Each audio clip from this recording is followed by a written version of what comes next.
and Ferrario are broadcasting live from Blues training camp at the Centene Community Ice Center. Brought to you by Bud Light, Skimmer's Original Vodka Iced Tea, and E&B Granite. Bernie Federko's only choice for granite countertops, cabinets, and flooring.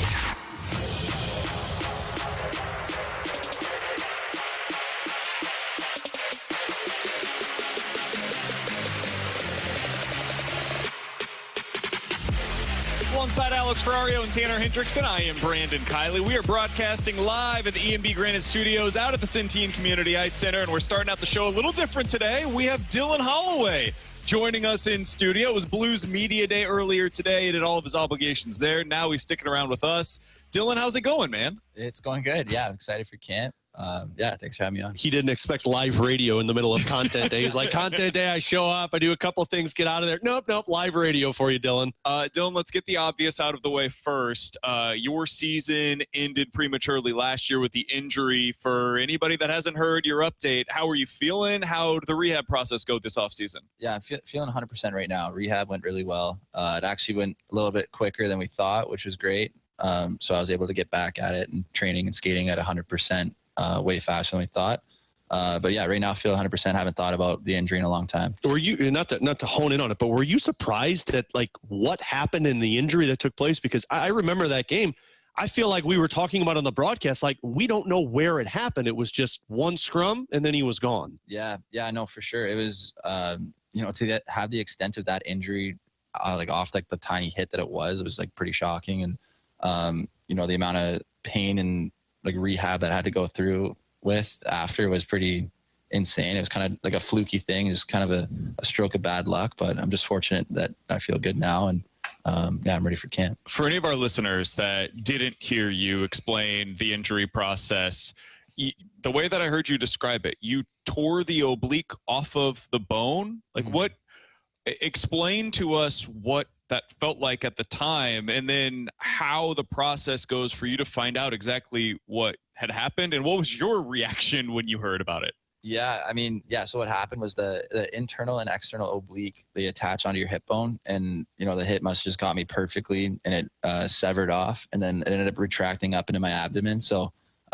what it felt like was just extreme pain. Like I was like winded for a bit, and I thought, like, I've been winded before, so I thought it was just, I'm winded, like I'll be fine. And then like wasn't going away, and then my leg was like having trouble like moving and stuff, and it was tons of pain. So when I figured out how to get surgery, obviously I was pretty upset, and it was a hard thing to understand. But and then the surgery itself was kind of like extensive and kind of scary to go through. But the surgeons did a great job, and I was fortunate to be put in good hands. And yeah, the rehab process went good. I know as a NHLer, Dylan, you don't hone in on specific things. You kind of just take it day by day. But have you had the chance to sit back and reflect on that last season? I mean, we talked to Doug Armstrong, and he's like, man, you talk about being on one team at the end of July, 1 week where you don't know what team you're on, and then the next week you're on the Blues. You go into a season, it starts slow, you get hot, the team gets hot. Do you look back on that and think it's a whirlwind? Yeah, a little bit. I mean, my mom always says, or did say in like August, she goes, this time last year you didn't know what team you're playing for, and I was like, yeah, that's true. Like, so definitely, it feels like so long ago, like all the stuff that we went through in the season. But ultimately, I think it was a pretty successful season. Like, I think our team took a lot of steps in the right direction, and I think we got better in the off season too. So I'm just really excited for the start of the year this year, and I think the Blues will definitely turn some heads. Does it feel like there's calmness though now? Because like, if you think about it, the last few off seasons, you're wondering if you're making the team for the Oilers out of camp. This is the first time where you go into camp and you're always competitive, but it's a little bit more of a breath for you rather than what the last few off seasons were. Yeah, I mean, a little bit. I mean, I take the same approach every off season. Like I try to train as hard as I can, and try and get better at a faster rate than before. So. But yeah, definitely going into this camp, I guess like mentally it's a little bit different as far as that standpoint, but ultimately still trying to have a good camp, still trying to be competitive, and just excited to play hockey again. Blues forward Dylan Holloway joining us in studio here on 101 ESPN. Dylan, just a little bit ago, we were able to talk with Doug Armstrong, and he was asked a question about you. And he said, Dylan Holloway is the hardest working player in our organization right now. I'm curious, as you go through the offseason, you had a very successful first season here with the St. Louis Blues. Was there anything in particular that you looked back on and said, like, man, I really want to improve this area of my game heading into 2025? What did that look like for you? Yeah, I mean, well, first off, that's a big compliment from Army. Appreciate that. But going into this summer, like, it's not exactly like one thing I want to work on. Like, I want to work on like everything, if that makes sense. A big thing that I've kind of come to the understanding of too is cardio is way more important than like lifting weights and stuff. I know like older guys will say that, but when you're young, you just want to pound weight. Right? So, but this summer, definitely a little more emphasis on cardio. And I think it's a big thing, because when you play 82 games, you're playing every other night. Like, you know, you just get tired. And if you can, you know, outlast like the guys you're playing against, then obviously you have more of an advantage. So cardio is a big thing, but then like skill wise too, like I'm always working on little stuff with my skating, stick handling, trying to stick handle and shoot as much as I can. Cause I feel like you can never get, you know, like too good at that. Like you can always work on that. So this might be a totally dumb question, and I apologize if it is, but there are no dumb questions here on BK and Ferrario. You were talked so much about around the league for how fast you are. I think we had Nick Bukestad, and we talked about things that fly. He said Dylan Holloway. Yes. When you work on speed in the offseason, Dylan, is that just cardio away from the ice, or are there certain traits that you work on ice to up your speed factor? Yeah, definitely work on the ice too. Like off the ice, it's like, you know, obviously like lifting and trying to get stronger and then like faster, like track wise. But on the ice, I work with a skating coach. His name's Marcel Lacroix. Oh, yes. Shout out Marcel. He was a great Absolute. Yeah. He was the coach for the Olympic speed skating team in Canada. And his whole thing is like all about technique and efficiency and that kind of thing. So I feel like my technique's good right now, but still got a long ways to go to, you know, get the max velocity and push I can get. So I worked with him quite a bit this summer, and I think he's a guy I'll continue to work with. And to try and dial my skating. Kyrie's got the bragging rights of having the fastest skater in an all-star game. Have you basically told him, watch your back because I'm coming? Yeah, I don't know. He was flying in that one. I don't know. Yeah. He must have, had some adrenaline going, but yeah, he's pretty fast too. Dylan Holloway, our guest for just another couple of minutes here on 101 ESPN. We'll have Jimmy Snuggerud joining us in studio momentarily. He gets a preview of it. Jimmy is actually one of the guys that I was going to ask you about. Last year, you have your first true full season in the NHL. Was there anything you learned about the grind of an NHL season, the travel, whatever it may be, that surprised you a little bit compared to what your expectations were? I mean, nothing really like too surprising. Like I did play like 50 games like 2 years ago, so I was there most of the year, and then I was hurt my second year, but I was there most of the year too. So like I kind of understood like the whole grind of travel and that kind of thing. I think the one thing that I touched on earlier is the cardio thing. Like, you know, if you're playing a lot and then you're playing every other night too, like that's one thing that you got to stay on top of. And your body's going to be tired, but you got to learn how to play tired. And with that, I think it comes just more like playing smart and like thinking your way through the games, as opposed to just, you know, in college you can just fly around, hit anything, try like make plays and stuff because you play twice a week. So, but in the NHL, when you're tired, you got to think, and you got to kind of think your way through games. One more for me, Dylan, and you've mentioned this like 5 or 6 times today, how pumped you are just to get hockey back and get on the ice. Does that excitement come from seeing what Doug Armstrong did with the team in the offseason, where you guys finished last year, and the excitement of just a fresh new season with a new group of players? Yeah, for sure. I feel like anytime going into the new season, it's exciting. Like you've been training all summer, you haven't played in a long time, and I think just like having that anticipation of having hockey back is huge. And yeah, I was happy with the additions that Army made. I think that our team got better, and I think everybody's going to take a step too. Like I feel like everybody realized last year that we can be that team. We can be a team that goes far in the playoffs, and we're beating some good teams at the end of the year. So I don't think it was just a fluke. I think it was kind of a mindset shift with our group, and going into this year, I think everybody's got that, and yeah, it's exciting to be a part of. We'll get you out of here on this. You mentioned to us off air prior to us coming back on, you were back home in Calgary for the off season. Mm-hmm. You said summers are beautiful up there. What was the best thing you did this summer? Whether it was in Calgary, vacation, what was the best thing that you did this summer? Put me on the spot. Best thing I did this summer, a couple highlights. A couple weddings I went to. Those were a lot of fun. Warren Fogel's wedding, Robert Thomas's wedding, both were really fun. It's good to see the boys at Robert Thomas's wedding. So anytime you can see the boys midsummer, that's always a fun get together. Caught a couple nice fish this summer, not a big deal. And then other than that, just hanging out with friends. I got to see my family, that kind of thing, my dog back home. So nice. good. True or false? That felt like college class where your professor was like, tell us your name and something special you did in the summer this year. I apologize. Just like what you wanted in an interview. He's Dylan Holloway, Blues forward, going to be back out here at the Centene Community Ice Center where the Blues are going to be hosting training camp over the next several days. Dylan, appreciate the time, man. Congratulations on getting back healthy. Good to see you back on the ice soon. Yeah, I appreciate it. Thanks, guys. Thanks, Dylan. It's Dylan Holloway joining us here on BK and Ferrario. Appreciate his time here on the show. Coming up next, we'll be joined in studio by Blues forward Jimmy Snuggerud here on BK and Ferrario. You can now listen to 101 ESPN on demand. Get caught up on all our shows and podcasts at 101ESPN.com or on the 101 mobile app. 101 ESPN podcasts are presented by the Schaefer Door Company.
Live from Blues training camp at the Centene Community Ice Center, this is BK and Ferrario on 101 ESPN. Brought to you by Bud Light, Skimmer's Original Vodka Iced Tea, and E&B Granite, Bernie Federko's only choice for granite countertops, cabinets, and flooring. Welcome back, BK and Ferrario here on 101 ESPN. We are broadcasting live today at the E&B Granite Studios out of the Centene Community Ice Center, where the Blues are going to be hosting training camp over the next several days. We are joined in studio now by Jimmy Snuggerud, Blues forward, joining us here on the show. Jimmy, how's it going, man? Good to see you. It's great, going great. Yeah, good to see you guys too. It's nice to be back in St. Louis, hanging out here and training. So it's been great. You were telling us a little bit about your off season, lots of golf, a little bit of travel, mostly staying back home in Minnesota. I'll ask you the question, the getting to know you question that we just did with Tell Dylan us Holloway. about your first day of summer. What was your favorite thing that you were able to do this off season? There's a lot of different things. Fishing, golfing. Favorite thing I'd have to go with, honestly, probably just hanging out on the lake in Minnesota. Nothing in particular, just hanging out at home and having fun times and just enjoying the warm days of Minnesota. Are you a big fishing on the lake? Or are you like a tubing on the lake? Or are you just the guy that just jumps off the dock? We're going deep into the summer vacation conversation here. That's valid. I got a cabin in Grand Rapids, Minnesota that I'll fish at. And then nice. when I'm down in the cities more in Wayzata and Tonka, Excelsior, I'll more just hang out on the lake. Gotcha. Not too much. I've never been a lake guy. No? Nobody even. I'm a boat guy. I like. Well, my, see, my that's dad the thing. had a boat growing up. I so we love went out on the lake with the boat. boats. I've never known anybody that gets boats. My boats Sure. have been like you rent one and with your family when you go to Table go on a Rock Lake or pontoon? something. No, not a pontoon. Speedboat. Pontoons. I mean, pontoons on Table Rock are great. We'll have that Jimmy's looking at me conversation like, another time. you guys, you're lame. All right, Jimmy. So you had a short sample size of playing with the Blues last year. It couldn't have gone much better for you personally. What did you learn? What did you learn about your game and how it translates to this level? A lot of things, honestly. The regular season games are so different from playoff games alone. To be able to kind of come in and meet all those guys was super special. And, you learn that you really need to put on size as a player. That's the one thing that I kind of took out of it most is I was kind of a light little guy out there. Be able to add weight this summer is definitely a major factor. And, the playoff games were so fun. Obviously, it didn't end the way we wanted to, but even just seeing St. Louis so pumped up alone in those home games and to be able to play in Winnipeg and kind of experience all the 14 games regular season playoffs alone was super special and fun, and there's so much to learn from. When the first game that you played, and I think it was like 10 or 11 minutes, I specifically remember Jim Montgomery talking about how impressed he was from that game, just where you were at, your hockey sense on the ice. The next game, I think you played like 17 or 18 minutes. Were you surprised at that big of a bump from one game to the other of how much they were including you in the games in the middle of a playoff race? Yeah, no, I think for sure. As a player, you're competitive and you want to help your team win as much as you possibly can. So, I was there to play however many minutes the coach wanted me to. So, I would say, yeah, I was kind of surprised a little bit, just kind of looking at the minutes after the games and stuff. But at the end of the day, like I said, I just want to play and help the team win as much as I can. So it was cool to see. It's hard to know exactly how the line combinations will shake out. Could change in the individual game over the course of the season, whatever. But as currently constructed, it seems as though you'd be the favorite to be on that top line with Robert Thomas on the wing. What was your experience like playing with Robert Thomas? He's seen as one of the best passers in the game. So as one of the very few players in the world that has actually played with Robert Thomas, what was that experience like for you? He's so elite to every single level. The settle plays that he makes are really like no one else I've ever really played with. I've played with some good players. Cooley is so good with speed and separate things. And Tomer's is so good at making settle passes and finding players. So to be able to play with him, for that stint there at the end of the year was, super special. And, obviously there's projections and stuff this year, but, let aside all that, I just want to, work my hardest and try and make the team. And that's the goal is now, obviously. So it was really fun to play with him, though, and learn from him in that aspect of, like little things in practice that I can kind of entail into my game. So. As a winger, Jimmy, is there an element from your sentiment that you feel like benefits your game more? Is it that passing or is it more the speed factor? Honestly, it's I don't know. I like playing with different I like to play style in that. I've like I said, I've played with separate guys. Cool's more speed and stuff like that. Oliver Moore last year's a speed guy, and Tomer is fast too. He's a speedy guy. He makes plays through triangles a lot more. So it's I don't think I really have a direct exact thing that I like out of centerman. I just not like guys who make plays. So. I'm curious, Jimmy, because the hype on your game coming here to St. Louis has been pretty remarkable over the last few years, ever since you were drafted by the Blues. How do you handle that? As a young player that came in, you're in the middle of a playoff race, the expectations are high, and then you're on the top line for all of that.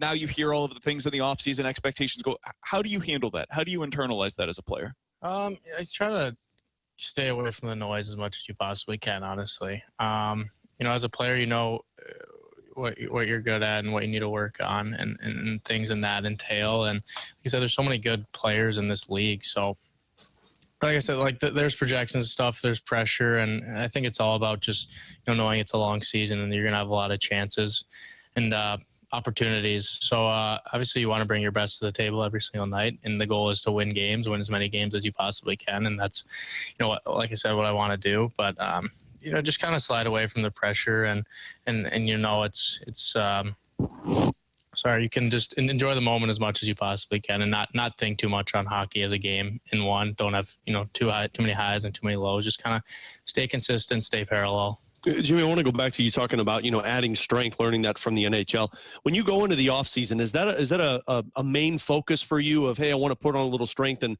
how do you put that into practice? Do you work with other guys to see where you're at, or does it just kind of come natural once you get to training camp? Yeah, I mean, you have goals you set at the beginning of the summer of, weights you want and what you kind of want your body fat percentage at and things like that. And the little things, like I said, I need to work on with the rim plays, net drive, and size. So you kind of can I live with Matthew Knives and Jackson Lacombe in the summer, and we talk about that stuff, and you kind of like hold each other accountable to that standard, and little chirps, you're looking light today, and honestly, it kind of like it burns your bridges a little bit, and you're like, yeah, I need to eat a little extra today just to so I can get in the tussle with Comer and in a game in front of the net. But yeah, I mean, the size piece alone is, like I said, the most important. And to be able to kind of have those goals over the summer is something that's important. Hockey guys are amazing at chirping. I've known this after 10 years working with Kerbs and Joey in the booth, but I don't know if I would survive in a room with Snuggerud and another hockey guy. Like, I'd get chirped on my body fat 24/7. Yeah, it wouldn't go well for you. I'm not a runner like BK. We'll get you out of here on this. What are you most excited about for the upcoming season? Is there anything that you're particularly looking forward to, whether it's skills, the size that you put on? What is something that you look forward to show out this year? Just kind of being in this atmosphere, honestly. I think it's led so well by Schenner up top. There's not a lot of teams that, have such good leaders in that aspect and so many veterans in one team and also like a good mix of young guys too. I'd say that's something that I'm looking forward to a lot. Just kind of come to the rink every day with a smile, and being able to go through the whole year with a team. I've never played 80 games before, so to go through that with certain guys, hopefully, that's the goal, is to make the team, obviously. But to be able to have that and kind of move forward with those things is I'm looking forward to it a lot. We're looking forward to watching it. Jimmy Snuggerud, Blues forward. Appreciate his time joining us here on BK and Ferrario ahead of their training camp this week. Jimmy, we wish you nothing but the best, man. We'll talk with you again soon. Sweet. Thanks, Jimmy. Got the Jimmy Snuggerud, Blues forward, joining us here on BK and Ferrario. Coming up next, we will indeed get into the Cardinals who played last night. And T-Bone has a take on Michael McGreevy. Going to be the Cardinals MVP next year? We'll talk about it next year on 101 ESPN. Tune into BK and Ferrario this week as the guys broadcast live from Blues training camp inside the ENB Granite Studios at the Centene Community Ice Center from 11 a.m. to 2 p.m. Stay up to date on the latest camp news and hear from Blues players all week. Our Blues training camp coverage is brought to you by Bud Light, Skimmer's Original Vodka Iced Tea, and ENB Granite, Bernie Federko's only choice for granite countertops, cabinets, and flooring. Learn more at 101ESPN.com.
It's Monday Night Football on ESPN. Ravens and Lions. Pregame at 6. Kickoff at 7:15. Your destination for the NFL in St. Louis is 101 ESPN. 101 ESPN Sports Center. McGreevy makes life tough for Cincy. Good morning, I'm Bradford Bruns. Your Sports Center update is powered by Saliga Heating and Cooling. Last night, St. Louis leaned on stellar work from Michael McGreevy to secure a 3-zip win over Cincinnati. Number 36 striking out 6 while allowing just 3 hits in 6 innings. Thomas Sajaci offered support, belting his first homer since April 6th. This afternoon's rubber match starts at 12:15. Blues training camp will open tomorrow. Saturday gives us preseason action against Dallas. Your Sports Center update was presented by Saliga Heating and Cooling, a Daikin heating and air conditioning dealer. BK and Ferrario are broadcasting live from Blues training camp at the Centene Community Ice Center. Brought to you by Bud Light, Skimmer's Original Vodka Iced Tea, and E&B Granite, Bernie Federko's only choice for granite countertops, cabinets, and flooring.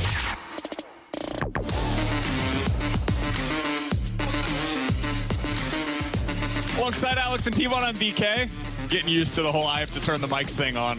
Man, it's been such a long time, you know? Yep, it's been a minute. It's good to be back in the ESPN Granite Studios out of the Centene Community Ice Center. Huge thanks to the Blues for making Dylan Holloway and Jimmy Snuggerud available for us. Hoping to get maybe another few players on over the next couple of days. We'll be back out here at the Centene Community Ice Center each of the next 2 days as well. So hoping to have some guys filter through here on BK and Ferrario. I believe Doug Armstrong is expected to be on the fast lane either today or tomorrow. Yeah, tomorrow. So we'll certainly have plenty of Blues coverage as the Blues season really begins in earnest over the next few days. I'm ready. However, we are also winding down with the Cardinals season. Do not transition from the 2 interviews to that team. Nope, but that's exactly what we're going to do. God, what a bummer. Hey, man, last night was not a bummer. Credit where it's due. They won.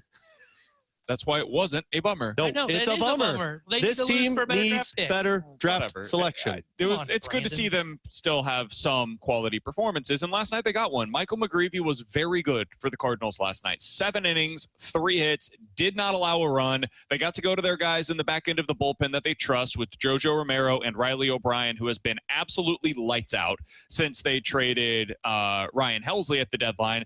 They got a couple of big hits, and boom, you're out of there with a 3-0 win against the Cincinnati Reds, who, by the way, are not very good. Alex, T-Bone said something to us before the show today. Yeah. And when he said it, I kind of gave him a look like, what? Like, what are you talking about here? It was a wild statement. He explained it a little bit, and I actually think it kind of makes some sense. T-Bone, what are your thoughts on Michael McGreevy having seen, 10 starts at this point at the big league level? Yeah, so when I watched Michael McGreevy pitch last night against the Cincinnati Reds, I just watch him, and he's constantly getting deep into ball games. And last night he goes 7 innings, 3 hits, doesn't allow a run. He doesn't strike out the world. Last night was decent, 6 strikeouts in that game. But he's just consistently getting deep into these games. And I watched him last night, and I looked this up. Since he got kind of the call back, since they moved on from Eric Fetty, it's been 11 starts. He has gone 6+ innings in 9 of those 11 starts. Wow. And watching him pitch, he's going to be a good starter for the Cardinals. He's going to settle in as a 3 or 4 for them and going to be their bulk innings guy. And based on what we know about their pitching going into 2026, they don't have a lot coming. If they're trying to trade Sonny Gray, I don't know where they're getting these innings from in their rotation. I think Michael McGreevy is going to be the MVP of the Cardinals season in 2026. And the reason for that is because he's going to be their innings eater. I think he's going to be a guy that you can write in pen right now. As long as he stays healthy, he's going to give you anywhere between 180 and 200 innings next season. Michael McGreevy became an every 5th day starter for the Cardinals basically on August 1st, post-trade deadline. Alex, in that stretch, where do you think he ranks in Major League Baseball in innings pitched? There are, since August 1st, 62 starters that qualify for this. Where do you think Michael McGreevy ranks in innings pitched since August 1st? I'm going to say top 15, 12. I'm going to say he's I'm going to go top 5. I'm going to go 4th. 6th. He is 6th in Major League Baseball. The only pitcher that has more than 55 innings since August 1st is Christopher Sanchez. Michael McGreevy has 53 innings pitched since August 1st. You want another wild one to go with that? Do you know how many quality starts he's had in that frame? I'm guessing it's kind of similar to what T-Bone said. Did you say? I'm sorry. I said he went six innings, 9 out of 11. So I'll say 7. Yeah. 7 of those 11 starts. You know how many Eric Fetty quality starts were this season for the Cardinals? Like 3, 5. 5. Yeah. Yeah. So They were all early. So almost a season of Eric Fetty versus Michael McGreevy and 11 starts. You had 7 of those 11 as quality starts. Now, listen, I agree with T-Bone. I don't think we need to make McGreevy into something that he isn't. Michael McGreevy is not a front end of the rotation starter and should not be asked to be that. If you do ask him to be that, you're asking him to be something that he's not and probably will not become. That's okay. He can just be somebody that is an innings eater at the back end of your rotation. He can be what Dakota Hudson was when Alex likes Dakota Hudson. He can be the guy that goes out there and consistently gives you innings, gets through games because he's pitching to contact, gets those ground balls, and finds a way to battle through these games. There's real tangible value to that. Teams will pay good money for a guy that is capable of doing what Michael McGreevy is bringing to the table. Hell, the Cardinals have paid good money for pitchers to do what they're hoping Michael McGreevy ultimately does. And there will also be days where it does not look the way that it did yesterday. And because of the way that he pitches to contact, yes, he will still get through 5 or 6 innings, but maybe it is 5 earned runs allowed, gave up a couple of homers. It was 10 hits, but he battled through and got you through those 5 or 6. And that's a hell of a lot better than, for instance, Eric Fetty, who was getting you through 1 2/3 innings in some of his outings where he couldn't even find a way to save the bullpen on those days where he didn't have his best stuff. So there's value in Michael McGreevy. And next year, as T-Bone mentioned, for a team that is so desperately in need of guys that can just make starts every 5th day, he becomes one of them. And you can basically write it in pen, knock on wood, barring something unforeseen, that guy's going to make 30 of them next year. Yeah, and the part that is impressive about him and what he's able to do and get 6 innings, a lot of these starts that I said, 9 of the 11 where he's going 6+, for a handful of them, it's the early innings where he really struggles, where you look up and you're like, man, okay, he's given up 3 runs. Where through the second inning, he's at like 40 pitches. You're thinking, okay, this is the day where he goes short.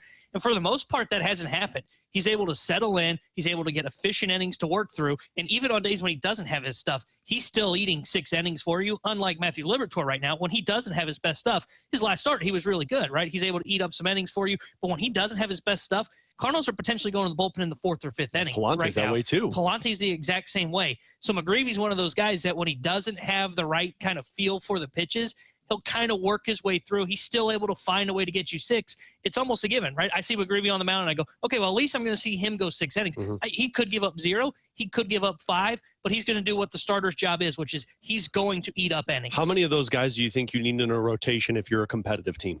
Guys like that can give you 6 innings every single time he goes out there. 3.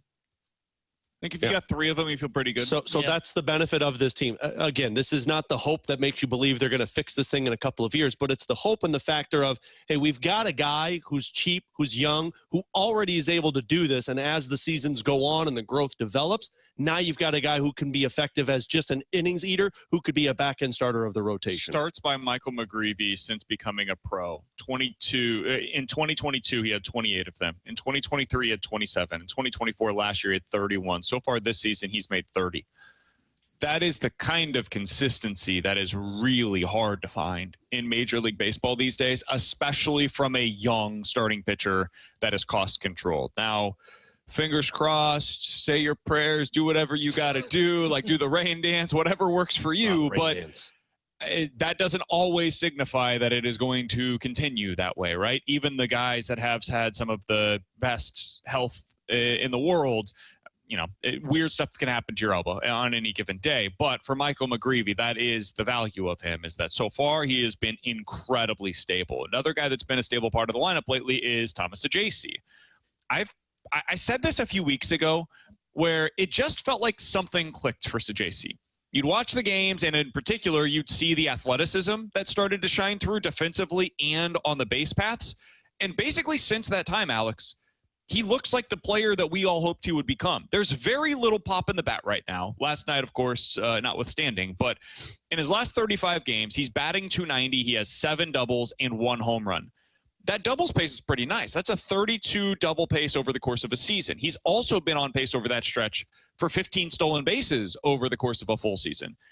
You hit .290, 30 plus doubles, 15 to 20 stolen bases, that's an everyday regular in Major League Baseball. It's not a core piece that you're building around, but that's a guy that can start for a good team. What have you seemingly learned, Alex, about Thomas Saggese over the last month, if anything, that stands out to you? That Brendan Donovan's more than likely gone this offseason. Because if Saggese is that, everything you just said to me is like, okay, so you got another Brendan Donovan. Because what I'd like to say is that Nolan Gorman becomes tradable. But I don't know if I believe that despite his struggles because the power potential. The Cardinals have a lot of the same players in their organization, whether it's at Major League or in the minor leagues. But if you can get a Saggese that performs that way, albeit it's still an unknown for a full 162 as an everyday player because he is doing this as somewhat of an everyday, also as a role player that goes in and out. But I don't know how much Brendan Donovan is needed on that team. Needed is a very fluid word there because, like, you know, they need him, but could you get something that helps you long-term in return if Saggese's that guy that fills it? Because with him, with Weatherholt, if they continue to push Gorman and Arenado's not going anywhere, you can't have 6 guys for 3 spots. Yeah, I think he's a guy that can fit into that Swiss Army knife role. And especially if there was the report back in, I think it was like July, he was taking fly balls in the outfield. If they work on that with him this offseason, now you've really got the Brendan Donovan, right? Guy can play second. He's been their shortstop since Wynn's gone down. He can play third, can go to the corners in a pinch if need be. That's going to be his role. And I think he's maybe never going to be a guy that's like extremely above league average. But sure. I think he's a guy that can be like the Daniel Descalso role when Descalso was here. Plays multiple positions. Is going to be like 15% above league average, but he's going to give you competitive at-bats when you see him, and he's going to be good defensively at most of the positions that he plays. You know who else I could see him becoming? I think he can be Tommy Edman for you. That's a good. The home run king for the first 2 months of the season? Speed of stolen bases, but yeah, I think he might. I think he might. He's on pace during this stretch to be about a 15 to 20 stolen base guy. Tommy Edman was consistently like 25 to 30. I don't know if he gets to the 30 range. Could he be a 20 to 25 stolen base guy? I mean, Josh Naylor is. So sure, yeah, I think he could become that. I think he has some Tommy Edman in him. I just think that's the upside case for him, is that he becomes a player that resembles what Edman was. And he was another guy. Second, short, third, little outfield if you needed him to, eventually center field for the Cardinals. I don't know if that's in the future of Thomas Saggese. I wouldn't be opposed to it, to platoon out there, potentially the right left bat with him and Victor Scott. But I think Saggese has that kind of upside in him after what we have seen over the last month plus in a Cardinals uniform. I agree with you. And that's what you need. It's just, you need it with a more competitive team right now. You don't need a lot of those guys where you don't have the star that can take you over the top. He's Alex Ferrario. That's Tanner Hendrickson. I'm Brandon Kiley. We're broadcasting live at the E&B Granite Studios out of the Centene Community Ice Center. In about 15 minutes, Dylan Holloway has, according to Doug Armstrong, worked his way into the Blues core group of players as the hardest working player in the organization. We'll talk a little bit about that coming up. But next, questions and answers. 314-399-9646 is the Air Comfort Service text line for questions and answers here on BK and Ferrario. Want more Blues talk? Check out the Last Minute Blues podcast with Alex Ferrario, Donnie Fandango, and Jeremy Rutherford on 101 ESPN. The guys bring you the latest news and nuggets on your St. Louis Blues. The Last Minute Blues podcast is presented by Blue Note Roofing. Roofing, siding, and gutters. Your St. Louis roofing experts. Visit BlueNoteRoofing.com for a free inspection. Watch or listen to the Last Minute Blues podcast now at 101ESPN.com.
Tanner Hendrickson here to tell you about my friends DraftKings Sportsbook, America's top-rated sportsbook app, which is coming soon here to the Show Me State. Starting November 17th, you can create your DraftKings Sportsbook account here in Missouri and get ready for launch day on December 1st. So download that DraftKings Sportsbook app today, and when we go live, you'll be able to place just a $5 bet to unlock $300 in bonus bets. DraftKings Sportsbook brings everything you need to elevate your game day, including live in-game betting, lightning-fast payouts, and endless ways to get in on the action, all right from your phone. And when DraftKings Sportsbook goes live here in Missouri, you'll be betting with the Sportsbook app trusted by millions. Safe, secure, and has fast money withdrawals. So download the DraftKings Sportsbook app now and grab $300 in bonus bets with just a $5 bet when we go live December 1st in partnership with DraftKings Sportsbook.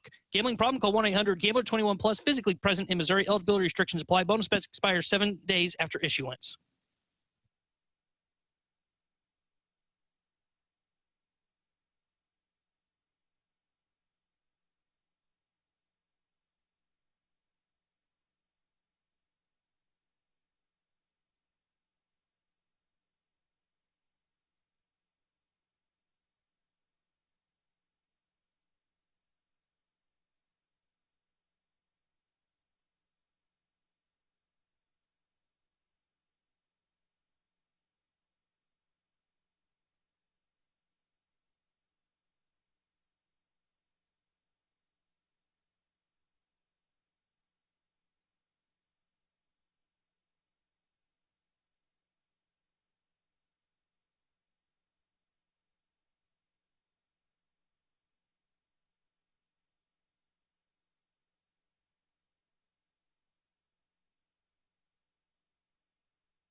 Live from Blues training camp at the Centene Community Ice Center, this is BK and Ferrario on 101 ESPN. Brought to you by Bud Light, Skimmer's Original Vodka Iced Tea, and E&B Granite, Bernie Federko's only choice for granite countertops, cabinets, and flooring.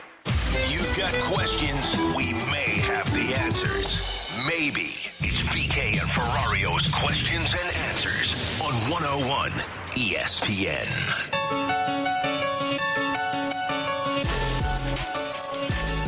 314-399-9646. That's the Air Comfort Service text line for questions and answers. Sounds like we will have another Blues player coming up here in about 10 minutes in studio on BK and Ferrario, so stay tuned for that. From the 314, realistically, what do you want to see the Cardinals do this winter? Bring in some talent and compete, tear it down, do the mow and stay in the middle? What do you want the Cardinals to accomplish this winter? Alex, what would you say to that? I would say move off from the repetitiveness on their roster. Move off of guys that I've seen for the last 3-4 years of you trying to sell me on. They're a piece of this team's future. Lars Nootbaar, Brendan Donovan, Nolan Gorman, Nolan Arenado. Move away from those pieces and bring in fresh new faces. Whether they're minor league players, major league players, I don't care. I trust Chaim Bloom's identification of these guys. but get away from the repetitiveness of this roster. I'm with you. I think you gotta move on from some of these pieces where you've got these log jams, and then like it's not sexy, but I would like to see them go out and sign just a couple veteran arms for their rotation, just so they don't have to rush any of their younger arms and potentially screw up their development as we've seen them do in the past. I would say that's a big part of it. The other thing, just in general, choose a direction, choose a plan. I want to see a coherent message from start to finish of the offseason. It starts with obviously the first press conference, but it continues well beyond that. It's about what your message is and then what the actions are that support that message. Because there have been times in the past where we leave an interview, a press conference, whatever, and we're like, all right, I get it. It makes sense to me. They've got a plan. I can see the path forward here. And then you get into the offseason, you see the actions, like, man, this doesn't necessarily support the plan that I thought that you had. So that's the thing to me. Just a clear, coherent from day one until the end of the offseason. What is the plan? What is it supposed to look like? And do the actions support that plan? Which direction that goes, I honestly don't even care at this point. Just have a clear plan and then follow that plan. From the 314, guys, do you think that the Blues are a better team with Lucic on it or with one of the potential rookies on it for the upcoming season? This has been a big conversation today, Alex. Yeah, we'll get into this later, mostly because the way Doug Armstrong talked about it, it's easy to read between the lines. It sounds like an odd answer, but I think they're better with Lucic on it, with the understanding that Lucic can still play at the NHL level. I don't know what that looks like yet because he frankly hasn't played hockey in 2 years. But if Lucic is the guy that Lucic was in the last few seasons in the NHL, your team is better because he fits the role that he'd be playing more than a Dvorsky or a Carbonneau or a Stenberg. What Alex said. Yeah, I would agree with that. I think it just comes with, like, you don't want to rush some of your younger guys. And you've seen in the past, whether it was Blues or players at the NHL level, there's that growing period of learning your role defensively, learning what your role is just in general on a hockey team. Milan Lucic will know what his role is. He's a veteran. If he can still play here at the NHL level, yeah, I agree. He's the one that would be better and the for. Best version of the best version of Milan Lucic in his career was when he was playing under Claude Julien. That's where I was trying to get at. From the 618. At least I turned my mic on when we started the segment. Touche. Which quarterback are you more confident in for their future, Caleb Williams or Cam Ward? Cam Ward. I've seen Cam Ward make plays under duress on a bad team, where I've also seen Caleb Williams run out of bounds in a situation where he just needed to stay in bounds. I think I would go Cam Ward too. Early in the first 2 games, he seems to be making the right decisions, doesn't feel overwhelmed. And granted, I haven't watched a lot of the Titans, but from the things I've seen, I don't know if I've seen him take like that really awful sack yet. Like Caleb Williams, when I say awful sack, would instead of getting rid of the ball, would take a sack that lost like 15 yards because he was trying to make something happen. It's so hard to tell with Cam Ward because I'm going to read you these numbers and you're going to be like, that guy stinks. But when you watch the games, I do think it looks better than the numbers would suggest. He's completing 50% of his passes. He's thrown for 280 yards through 2 games. He's averaging 4 yards per attempt, 1 touchdown, no picks. But he's been sacked 11 times, and his QBR, which is on a scale of 0 to 100 on the ESPN.com site, is 19, and that's based on percentile. So he's been better than 19% of NFL quarterbacks based on his performance thus far.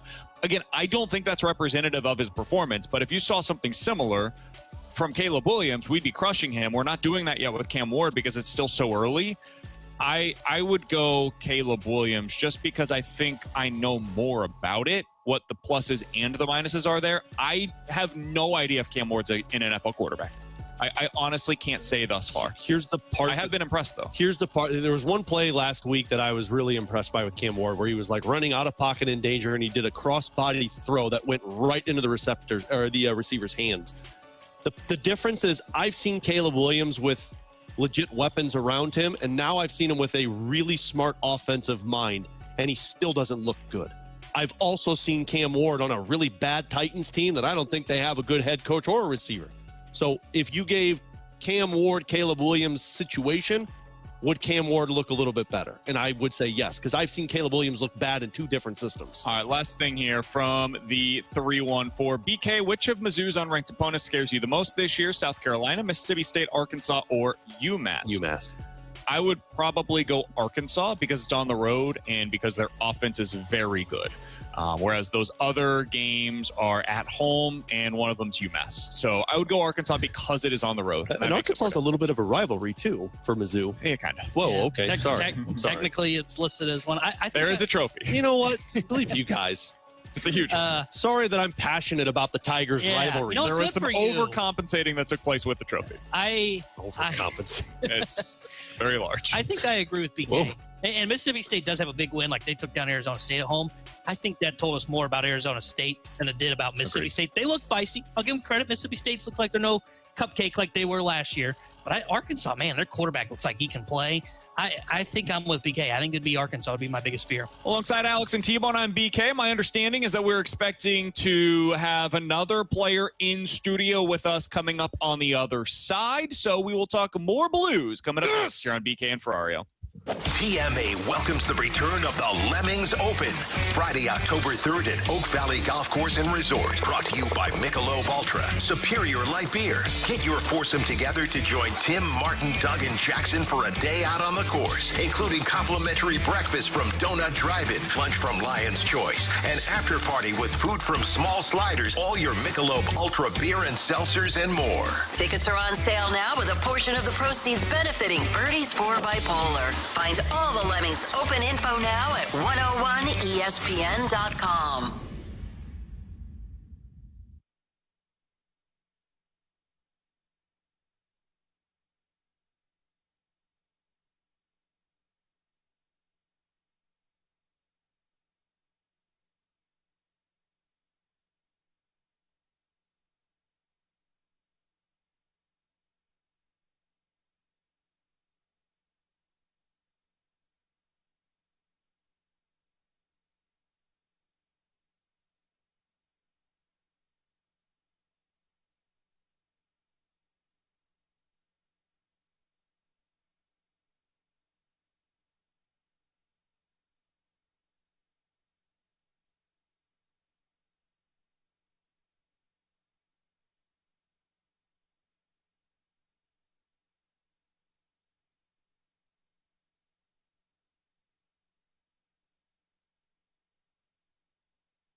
The Blues game?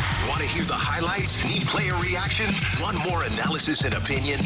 It's all here on Curbside, your next day post-game podcast with a voice of the St. Louis Blues, Chris Kerber. Catch new episodes of Curbside every morning after every Blues game on 101ESPN.com or on the 101 mobile app. Curbside is presented by Blue Note Roofing. Roofing, siding, and gutters. Your St. Louis roofing experts. Visit BlueNoteRoofing.com for a free inspection. WXOS HD1 East St. Louis. 101 ESPN is driven by Auto Centers Nissan, home of the lifetime warranty and 30-day return. BK and Ferrario are broadcasting live from Blues training camp at the Centene Community Ice Center. Brought to you by Bud Light, Skimmer's Original Vodka Iced Tea, and E&B Granite. Bernie Federko's only choice for granite countertops, cabinets, and flooring.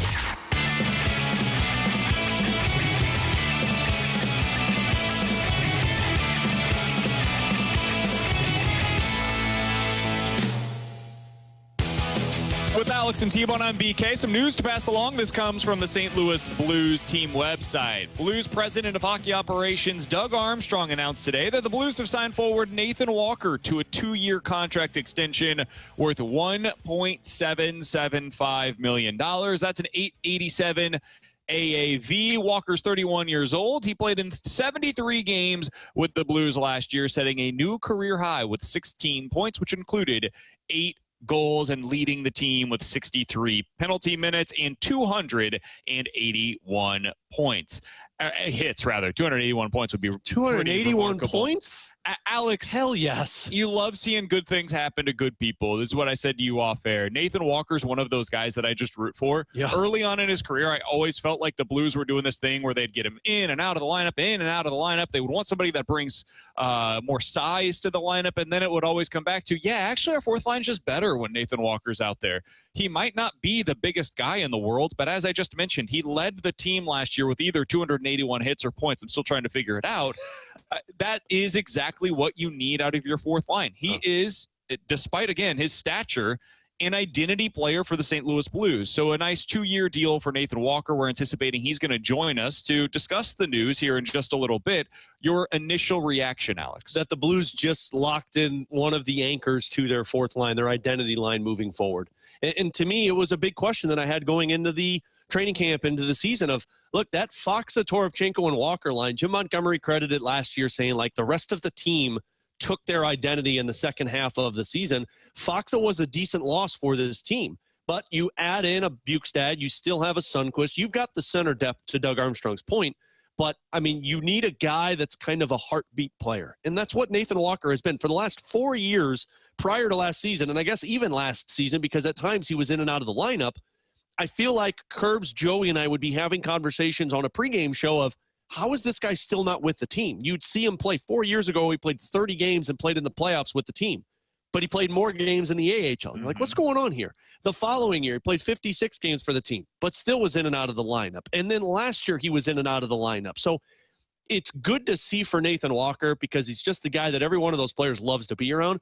But more so than anything, as Walker's going to join us now here momentarily, you lock in a guy that seemingly was that anchor to a line that was so impactful for the Blues' season last year. Nathan Walker joining us now in studio here on BK and Ferrario to respond to the news that he signed. Congratulations, by the way, a new 2-year extension with the St. Louis Blues. Just when you were approached by Doug Armstrong about the possibility, what was your reaction when you heard that this was something they were interested in doing? Yeah, obviously it's something pretty special. My family and I love the St. Louis culture, and obviously I think the culture of this team is definitely heading in the right direction, and it's somewhere that we really want to be. Did you expect that on content day? You showed up to do some videos and some fun stuff here and there, and then it's like, oh, also a contract extension. Yeah, it's definitely a nice sprinkle into it, right? You come and do all the videos, and then you end up doing that after it. So it's definitely special. Nathan, I was telling, sorry, BK, I was telling them off air. For the last 4 years, it always felt like it was a two-way contract for Nathan Walker, and it would start in the AHL, and you'd be like, man, why is this guy still in the minor leagues? Last year was that one-way contract where you were with the team, but is there a sense of comfort knowing that the role you have on the team, where you fit in, where this team is at, but also the one-way contract where you're with this Blues team? Yeah, definitely. I think you never really think that you're comfortable. You always want to come in. There's obviously some great players in the pipeline, the young kids, and you always kind of want to come to camp and put the work boots on, but obviously it's it's nice having that little bit of a security for sure. Can you describe to us the process on this? I mean, is this something that came up recently? Is it something that you guys had been going back and forth on in the off season? What was the process to get here? Yeah, just over the last few days, my agent and Army were obviously talking, and then we managed to come to a deal with something. And yeah, like I said, it's pretty special for my family and I. When you look at this team now, Nathan, because I mean, you've been with the organization now for, I think it's 6 years, if I'm not mistaken, but you see where they were a few years ago, the struggles that they went through and where they're at now. Was that part of the reason why you wanted to stay here, where you see the signs of where the Blues were headed? Yeah, definitely. I mean, obviously, we all know last year the run that we went on and what we were able to do. And I think this is definitely an exciting group. And obviously, we want to build on what we did last year and get further and, ultimately win the grand prize of Stanley Cup. We're talking to Nathan Walker here on 101 ESPN. For those that missed it, the news of the day, Nathan Walker signed a new 2-year contract extension with the St. Louis Blues. Nathan, what about this team gets you excited? You can take that in any direction, but what is it that gets you most excited about what your team could potentially accomplish this year? Honestly, I mean, just touching on what I said before, I think that run that we went on just shows how good of a team we are, and obviously pushing, Winnipeg to game 7. And I think it's going to be an exciting year for us. We've got really good skill up front, big skillful D-men. Obviously, we know about the goalies, so I think it's just a really exciting team, and it's going to be a great year for us. Nathan, Montgomery talked about this in the offseason with us, to where we were just talking about the identity of the team, and he said that the team took on the identity of what that fourth line did last season, to where it was physical play, it was forechecking hard. Did you feel like you and Toropchenko and Faksa built that identity just specifically to your line throughout the season?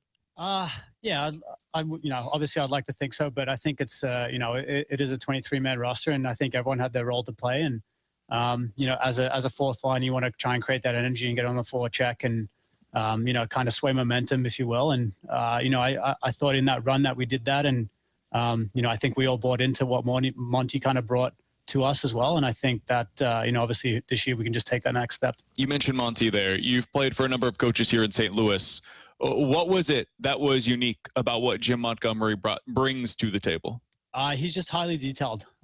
He expects you to play a certain way. And I think, once we all got that from day one, you could see things change and switch quite quickly under him. And he's obviously a great person off the ice too, which definitely helps if you have any questions. He's always there to answer them, and he's a good person on and off the ice. Is this a role that you've kind of grown into, Nathan, over the last few years? Because I know in the minor leagues it was more of a top line guy. You were eating a lot of minutes. How difficult is that to adapt to a different role at a different level of the professional hockey league? Yeah, it takes a little bit of time, I think. But once you realize, what role you have and how you can help your teammates out in your team, and you try and, perfect that role, if you will, then it's going to be better for yourself and ultimately the team at the end of the day. Can I ask about, you've talked about your Australian roots before plenty, but out of curiosity, what is that like for you? Do you feel a sense of like sharing the game of hockey back with Australia? What, as the first Australian NHL player, what does that mean to you? Yeah, it's big. Obviously it's, coming from such a small hockey community, it's always nice to give back, and I try and do as much as I can when I'm home. And but at the end of the day, I'm just another hockey player that's playing the game that he loves, and that's kind of the way I see it. I know a lot of my buddies back home, see it differently, but at the same time, I'm just playing hockey and doing what I love to do. And whenever I can give back to anyone back home, I try and make the most out of it. Speaking of back home, I loved that video that the Blues put out in the offseason where you were interviewing young kids out in Australia. Yeah. And I think you went through almost every person you interviewed. You asked them who their favorite player was. And I don't think one of them said Nathan Walker. I know. I had to whisper into their ear. Like, yeah. I think towards the end, you were like, hey, Nathan Walker. Yeah. That's got to be fun, though, like to have those conversations and see the sport of hockey maybe grow a little bit more in an area that maybe wasn't as big when you first started to get into it. Yeah, definitely. There's definitely signs of growth, which is great. Some new rinks have done renovations where we're getting glass and new pipes and everything like that, grandstands. So it's definitely getting up there, slowly but surely. But it's hopefully in the next 5, 10, 20 years we can compete for a Olympic spot. Yeah. And Nathan, this has been great, man. Yeah. Congratulations. Seriously, we wish you nothing but the best. Enjoy over the next couple of weeks with training camp starting up, and we'll talk with you again soon. Sounds good. Thank you. Thanks, Nathan. Congrats. Nathan Walker, congratulations to him. A new 2-year contract extension with the St. Louis Blues announced just moments ago. Appreciate him stopping by with us to talk about that here on BK and Ferrario. Coming up next, we'll play a game of More Likely to Happen here on 101 ESPN. St. Louis Blues hockey can be heard exclusively on 101 ESPN. Get the info you need before and after every Blues game with the First Community pre- and post-game show. First Community Credit Union. Take your best shot with First Community. And presented by Scott Lee Heating Company and Urban Chestnut.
Live from Blues training camp at the Centene Community Ice Center, this is BK and Ferrario on 101 ESPN. Brought to you by Bud Light, Skimmer's Original Vodka Iced Tea, and E&B Granite, Bernie Federko's only choice for granite countertops, cabinets, and flooring. What's more likely to happen? They'll figure it out. BK and Ferrario's Most Likely to Happen.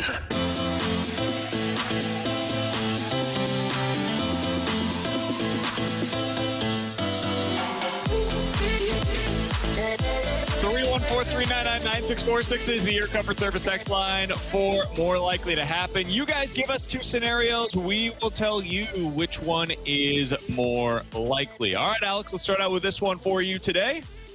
More likely to be the Cardinals' starting second baseman in 2025. Thomas Ajacey or Nolan Gorman? Nolan Gorman. Because I think they're still going to dream on that power. It's something that they don't have in the organization. And if you've learned anything with Sajasi, it's he can handle the in and out of the lineup role. And if that's the case, then you're the super utility guy next season because you've got Wynn, you'll have Nolan Arenado. I don't know where they're going to get J.J. Weatherholt into the lineup. Good luck with that one. But I'm going to say it's Nolan Gorman unless he's moved. Oh man, I will lean Sajasi. I think the last month has hurt Nolan Gorman because he got hot again. It felt like, okay, everything is starting to work. His walk rate was up for the Cardinals. You're thinking, okay, now this is finally what they've been looking for. And then he's striking out 50% of the time over the last month. And it's her latest reminder of he can only do it for a month at a time. So I'll say Sajaci. I will lean towards Thomas Sajaci. I would go Sajaci as well because I think Gorman's more likely to start a third. No, that's because you believe Arenado won't be here. No, it's because I think that it's possible that J.J. Weatherholt doesn't start the season with the Cardinals. That's also very, very, very, very, very, very possible. All right, more likely to happen, guys. Dalibor Dvorsky plays 30 or more games for the Blues this season. Milan Lucic plays more than 30 games with the Blues this season. 30 or more games with the Blues this season. Ooh, a toughie. I'll go Lucic. Because Dvorsky, if he doesn't make the team, then you're relying on a injury. And if we're being honest, he has just an uphill battle to climb. Oh, yeah. Compared to like a veteran like Lucic. I will say it is Lucic that is more likely to get 30 plus games. I think that is the direction I would go as well. I don't have a lot of confidence in that, though.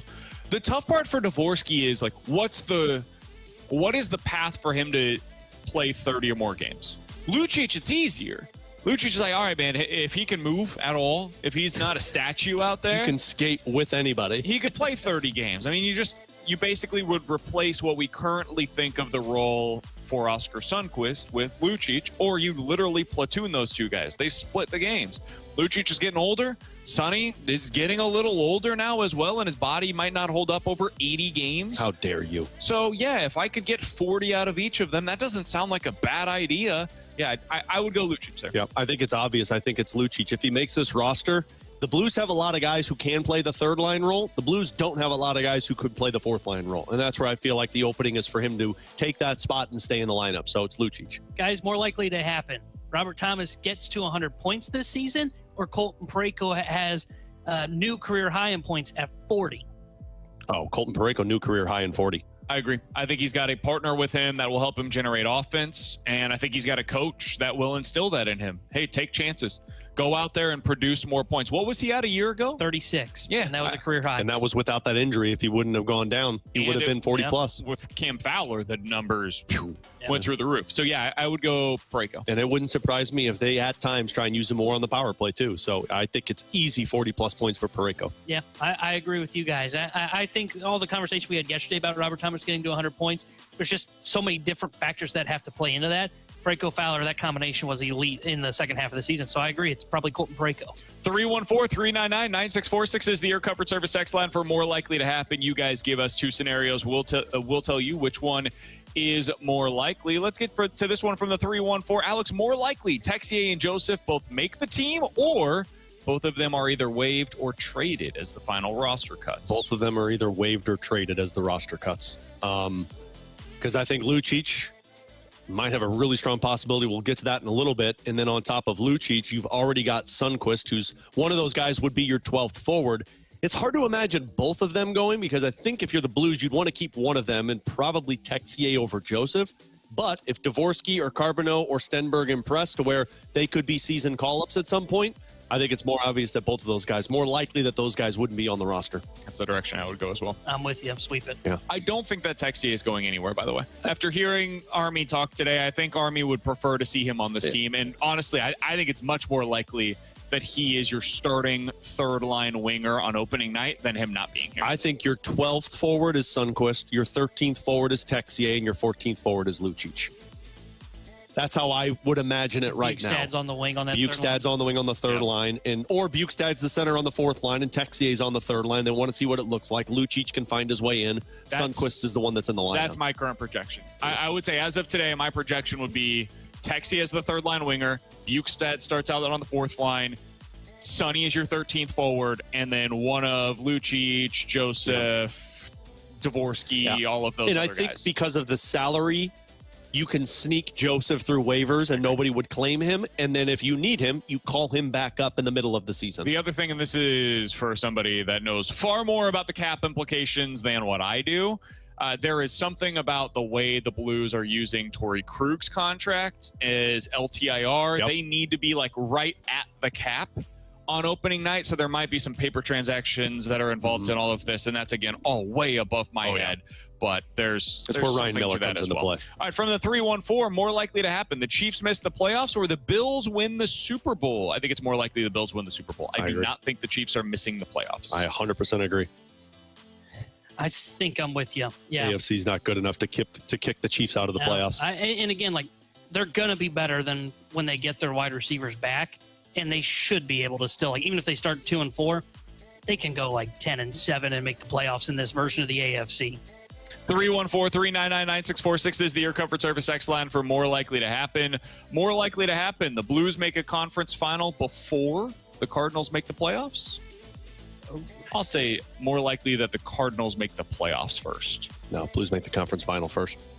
I think I would agree because, I mean, they're They probably got the goalie that could get them there. Well, and I think they're going to get another 3 to 4 shots at that before we even sniff the Cardinals being back in October. Like, they're going into a full rebuild. Yeah. I'm thinking it's like 3 to 4 years before you're just sniffing October. So I'm definitely thinking Blues. At minimum, you've got 2 years. And in my opinion, I think the Western Conference is going to shift the way it looks in the next 2 to 3 years. Especially if something happens with the whole Edmonton thing. And the whole Minnesota thing. Yep, that one too. Yeah. Forget about that. Also, Vegas doesn't have a whole lot of money or draft picks anymore. So They'll figure it out. Same thing for Colorado. They're just going to yeah, Colorado doesn't either. Forward. And also, Winnipeg's getting older. Guys, we all saw Hellebuck. A little bit of a head case in the playoffs. In Connor a free agent at the end of the year? Yep. Kyle Connor? Yeah. He's going to be a Blue. From the 618. McDavid or Kyle? Yes. Ooh, we don't have that kind of money, man. Ticket. They got to call Eli Drinkwitz and start printing some money if that's the case. That's right. More likely to make it to the playoff this year: Mizzou and Illinois, or neither? More likely that both Illinois and Mizzou make it to the playoff, or neither make it to the college football playoff. I'll say it's neither, and it's not because I don't like your Illinois team, T-Bone. It's something you said yesterday to where it's like, man, you've got 3 top-heavy teams in the Big Ten that everybody views as so much better than the rest in Ohio State, Oregon, and Penn State. How does Illinois get in if those 3 are already guaranteed playoff spots? Yeah, I think I would lean neither either, or as well, because I think you look at the Big Ten. It's hard for me to find a path for Illinois unless they can beat everybody but Ohio State. Then they might be able to sneak in as like the Big Ten gets 4. If I think Oregon, Ohio State, and Penn State can get in. The other part for like Missouri as well, it's not so much the case on Illinois' schedule, though it's looking a little tougher than it did a couple weeks ago. Missouri's schedule, you're talking about a grind in the SEC, man. Like, though they have a shot at just about every one of those games on their schedule, they could lose to Oklahoma, they could lose to Alabama, they could lose to A&M, they could lose to, Mississippi State, who's not a pushover by any means this time around. Arkansas, we just said, is somebody that could be feisty. Vandy, I think it's neither. From the 314, guys more likely to make it to the Super Bowl this year: both teams played on Monday night this week, the Tampa Bay Buccaneers or the LA Chargers. LA Chargers. As much as I like Tampa Bay, I still think there are 3 clear-cut better teams than Tampa Bay. I don't see how they get to the Super Bowl. Whereas I can see the Chargers getting there. I mean, Lamar Jackson is a choke artist. The Buffalo Bills and Josh Allen, despite how much I like them, struggle. And Patrick Mahomes, that team may not look as good. So I can see the Chargers. I would agree with that. I think I would go Chargers. The Buccaneers are a fun team to watch. They're pretty high on the watchability index. They're just not built for, I think, playoff football, right? They're an average team at best, really good offensively. That's what propels them forward. I don't think they can get the stops they need when called upon when you get to playoff football. So I would say Chargers. Do I really believe that the Chargers are going to beat 2 of the Bills, Chiefs, and Ravens in the playoffs? Do you really think the Tampa Bay Buccaneers are going to beat 2 of the Packers and the Eagles and Lions in the playoffs? I think that's a much easier path, yes. You love the Packers. They were going 17-0, man. That's the only team that I would put in that category right now. I respect the hell out of the Eagles, don't get me wrong. They don't look the same this year. If we're going to talk about the Chiefs not looking the same as they did a year ago, we also need to do the same thing with the Eagles. That team is severely lacking in explosive plays. Yeah, but just like I treat the Chiefs, where they could flip the switch at any moment, I got to treat the Eagles the same way. Last year they struggled early on, and they were dominant down the stretch. And then 2 years ago, we saw them struggle early on, and they just never got it right. They didn't have Saquon then, though. That's true. That is 100% true. I'm going to go – I think I would actually go with the Bucks in this regard. That is now the second time that I have been unprofessional. You don't believe that because you were distracted and had my sound on. Who doesn't silence their phone on the radio? I did silence my phone. That was actually my computer, believe it or not. Was it? It was. Oh, that Apple. It was. Yeah. Yep. That Apple. I do apologize. All right, 314-399-9646. That's the Air Comfort Service X line for more likely to happen. You guys give us two scenarios. We'll tell you which one is more likely here on BK and Ferrario. All right, let's get into this one, Alex, from the 636. More likely to finish the season with a below 500 record, the Pittsburgh Steelers or the Houston Texans? Houston Texans. They both feel like they could. They do, but I'm going coach. And Mike Tomlin always finds a way to get there, and at least he's got weapons. Man, Houston has weapons? Anybody know what Nico Collins has done early on? Hadn't been pretty. C.J. Stroud has not looked good, and it's not going to get any better because your offensive line is rough. That's my thing with them. Their offensive line is a disaster, an absolute disaster. And yet I would still probably take the Steelers as more likely to go 500 or under 500. Their division's just better, in my opinion. So I'll go with the Steelers are more likely to finish below 500 than the Houston Texans, despite the fact that the Texans are already 0-2, which certainly helps in that regard. Yeah, I would lean Steelers on this one because when you think of the Steelers when they get above 500, yeah, you got to give Tomlin credit. But how do they do it? It's never been they've got great quarterback play or a great offense. It's their defense had been elite, and I mean like top 5 defense in the NFL. It's not playing at that level right now this season. It looks bad. Texans defense has played okay. So I could see where the Texans defense in their division gives them a shot to get above 500. Last thing here, a little bit of news to pass along. This comes from Brad Crawford, who covers South Carolina out in Columbia, South Carolina. He said, I was told that Lenora Sellers did practice today. At what capacity, I'm not sure, but he's expected to be available for South Carolina's game against Missouri. There was also a report, I think, from Pete Thamel of ESPN.com, who said his anticipation is that Lenora Sellers will play this weekend against the Missouri Tigers. So some big news on the college football front. I was surprised by how many people were anticipating that he wouldn't play. What was his injury, by the way? I don't Concussion, remember. Is that what it was? Some kind of protocol Yeah. in that regard. But the line suggested that Vegas thought he would not play. I mean, it was up to like 11.5, I think it got as high as 13.5, if I'm not mistaken. and it's down to 9.5 right now. So I think Vegas got way out over their skis on what the expectation was here. That feels more in line with what I was anticipating from this game. I wonder if this gets down to an 8.5 point line or so by the time that we get to kickoff, because South Carolina, I know they've had their struggles so far this year. That guy's still a stud quarterback. Yeah, but and in any given game, he can make things interesting. Still isn't a good team, so the Mizzou Tigers, if they win, they haven't beaten anybody yet. Yeah. That's what I need this to be a 4-point line so that way they'll get the credit. They got to be an deserve. underdog. Yeah, they got to be an Gotta be an underdog for me to underdog. believe that none of this matters anymore, man. They can go undefeated and I'd still say, yeah, but who did they beat this year? No, nihilism. They didn't All right. take on Ohio State. Coming up in 15 minutes, we're going to dive into the junk drawer. But next, do you prefer this kind of college football season? I'm going to give you the teams that, as of today, according to Bill Connolly, are the top 12 teams in the country based on their current resumes. I'll tell you who those 12 are, and we'll discuss what it means for Mizzou and Illinois in particular next year on 101 ESPN. 101 ESPN is powered by Kaufman Townsley St. Louis's injury lawyers. Call 314-500-5000.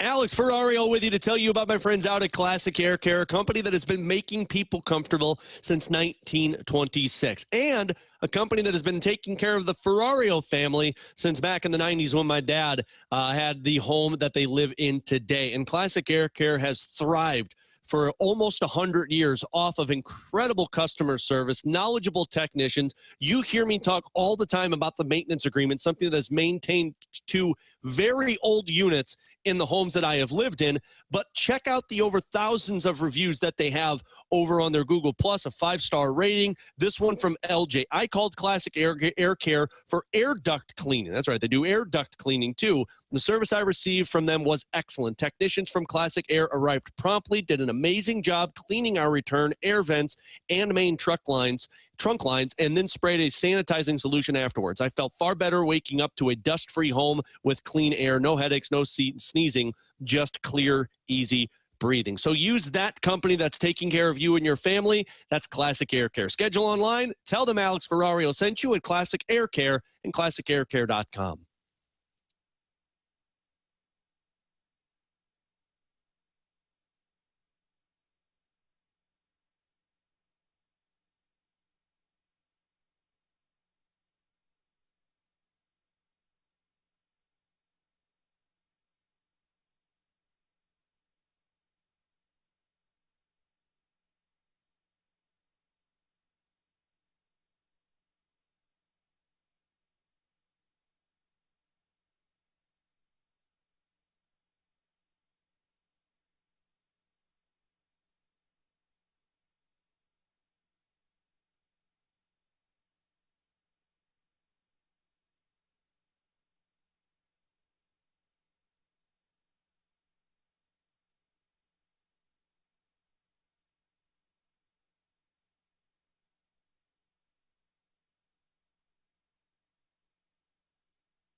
Miss the Blues game? Want to hear the highlights? Need player reaction? Want more analysis and opinion? It's all here on Curbside, your next day post-game podcast with a voice of the St. Louis Blues, Chris Kerber. Catch new episodes of Curbside every morning after every Blues game on 101ESPN.com or on the 101 mobile app. Curbside is presented by Blue Note Roofing, roofing, siding, and gutters, your St. Louis roofing experts. Visit BlueNoteRoofing.com for a free inspection. 101 ESPN Sports Center. Cards-Reds rubber match underway. I'm Bradford Bruns with your Sports Center update driven by Johnny Londoff Chevrolet and Johnny Londoff Autoplex. St. Louis and Cincinnati are wrapping up their three-game series this afternoon. Cardinals righty Michael McGreevy tossed 7 scoreless innings Tuesday night against Cincy, permitting just 3 hits. Ali Marmol hopeful Andre Palante can be similarly stingy here. Currently 1-0 Redbirds downtown as Alec Burleson just homered off Brady Singer. Puck's Blues training camp begins tomorrow. Forward Dylan Holloway has already made his presence known. He joined BK plus Alex earlier. I was happy with the additions that Army made. I think that our team got better, and I think everybody's going to take a step too. Like I feel like everybody realized last year that we can be that team. We can be a team that goes far in the playoffs, and we were beating some good teams at the end of the year. So I don't think it was just a fluke. I think it was kind of a mindset shift with our group, and going into this year, I think everybody's got that, and it's exciting to be a part of. Hear that full interview at 101ESPN.com now. This SportsCenter update was driven by Johnny Londoff Chevrolet plus Johnny Londoff Autoplex. See them at Londoff.com. Chevy, together we drive. Are you kidding me? BK and Ferrario are broadcasting live from Blues training camp at the Centene Community Ice Center. Brought to you by Bud Light, Skimmers Original Vodka Iced Tea, and E&B Granite. Bernie Federko's only choice for granite countertops, cabinets, and flooring.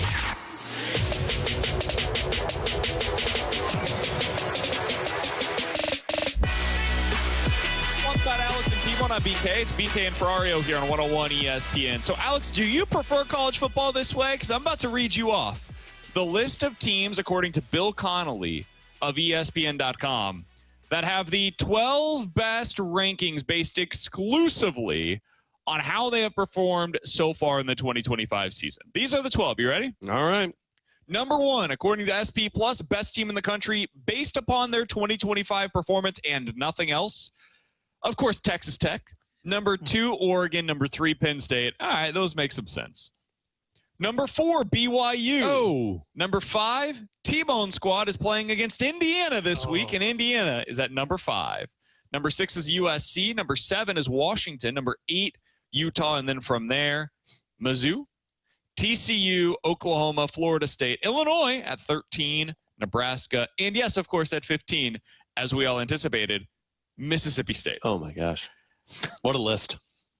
The only teams on that list that I just read that we would have on opening night anticipated, yeah, they're probably a top 12 team in the country once we get to the end of the season, probably Oregon and Penn State. I think that's the end of the list. Maybe you could have made an argument for one of Texas Tech or Utah because the Big 12 felt, relatively speaking, wide open coming into the season. All right, I'll give you those. That's 4 of your 12 that are now on this list. Do you like this version of college football where it feels topsy-turvy? It's not the blue blood programs that are at the top of these kinds of lists. Is this what you prefer, Alex? Yes, this is the part that to me is exciting because it creates the entire season exciting of college football, not to where it's just the same 5 teams are dominating their opponents, and those are going to be the ones that we're talking college football playoffs. They've expanded the playoffs. There's more teams that get in. I want chaos. I want teams that don't deserve to be there getting there because they had an insanely good season. And that's what I feel like college football is right now. There's a couple of teams that it's like, yeah, every single year, Ohio State, Oregon, Penn State, they're going to be there. Georgia, probably going to be there.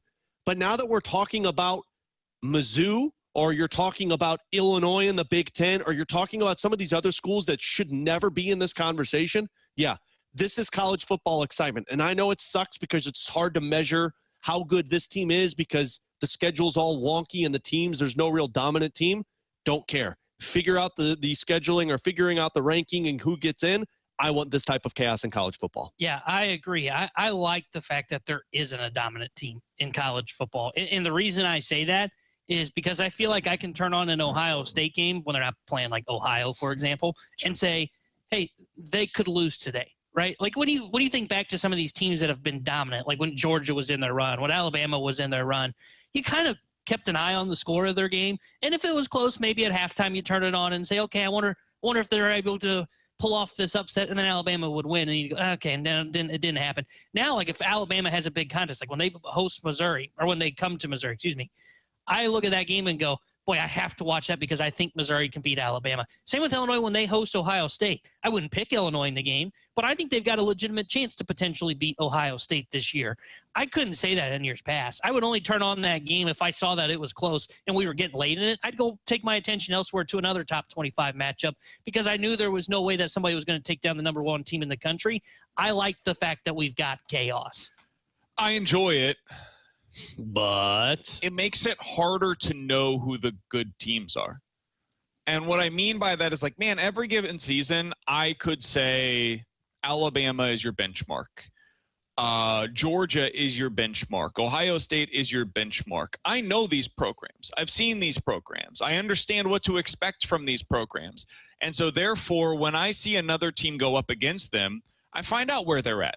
How do they measure up compared to Bama, Georgia, etc.? And now this season, I don't know how good Indiana actually is.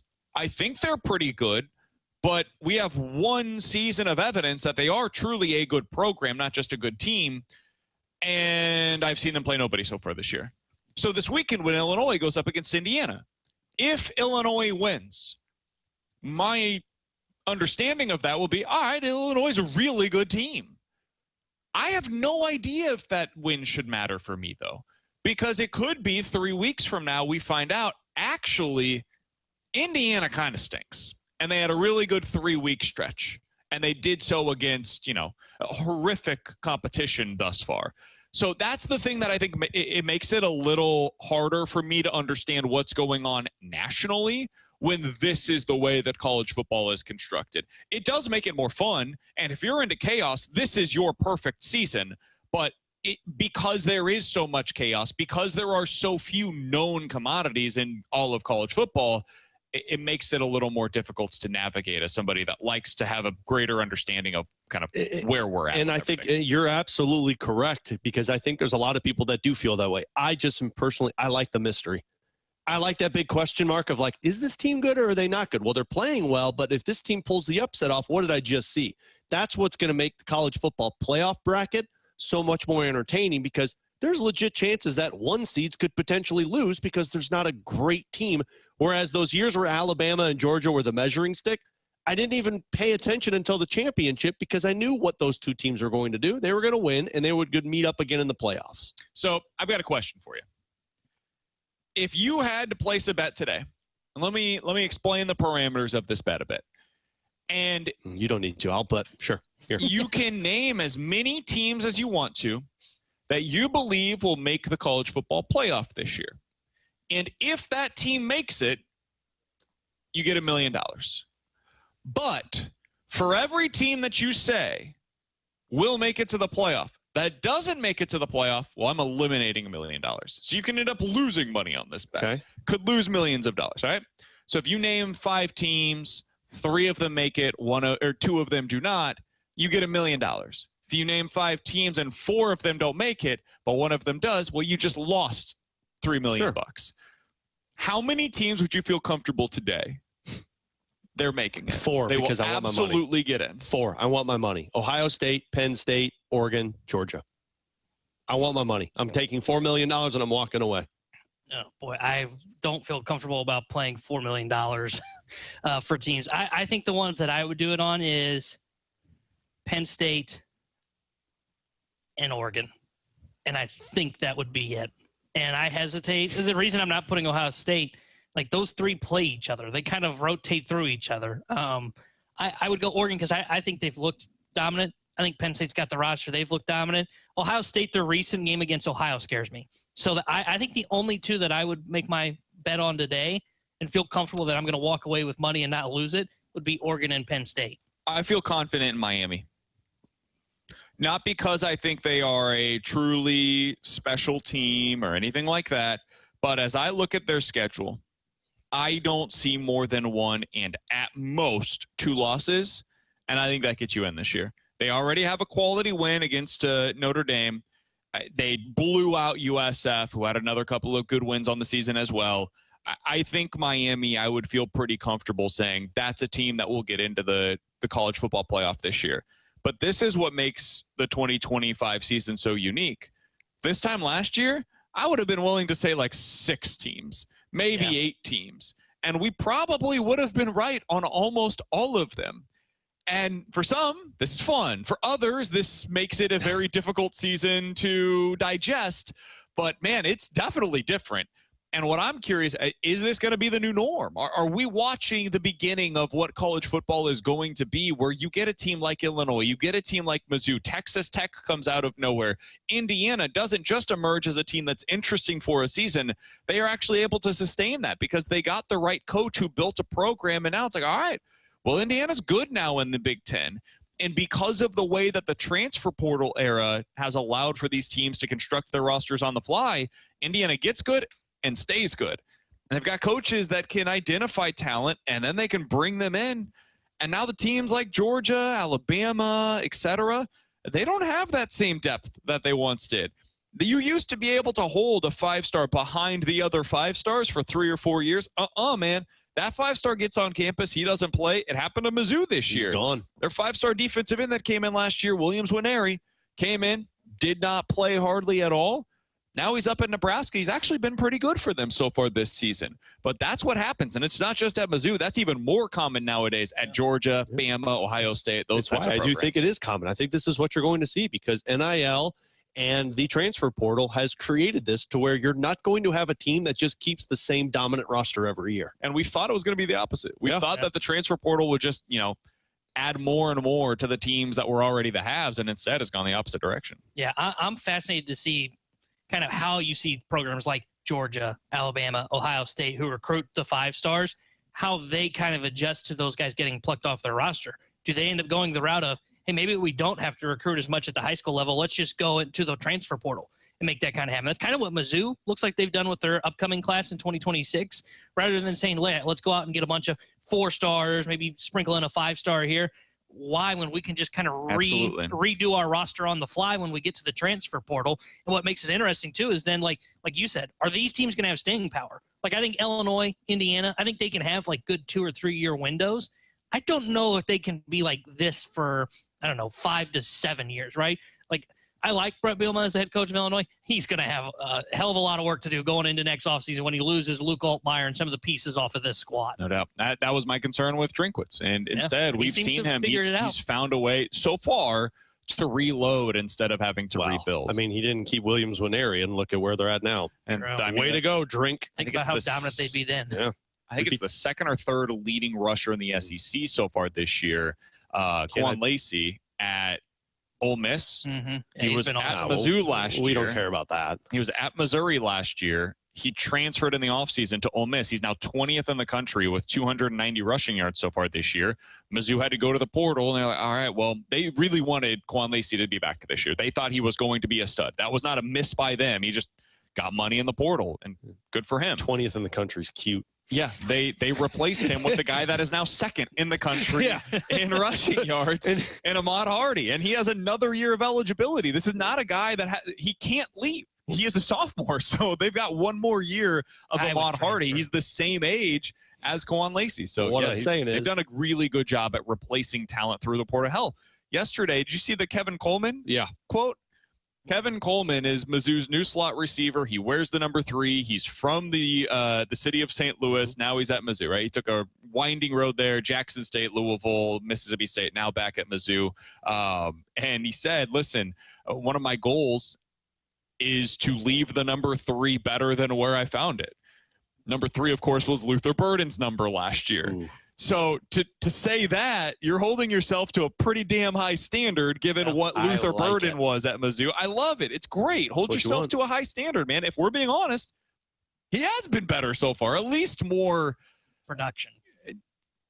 He's somebody that you can rely upon in more situations than what Luther Burden was in last year. And that's not all Luther Burden. That's also the quarterback play. I mean, Purvula is able to target that a lot better than what Brady Cook was in terms of those deep balls. Yeah, so it's been a hell of a lot of fun to watch so far this year. All right, still he's T-Bone, that's Alex, I'm BK. Bradford Bruns back in the studio for us today. We're broadcasting live at the EMB Granite Studios out at the Centene Community Ice Center. In 15 minutes, the biggest battle in Blues camp appears to be the third-line winger spot right now. What are our early expectations there? We'll get into that coming up in 15 minutes. But next, time for the junk drawer here on 101 ESPN. It's Thursday Night Football.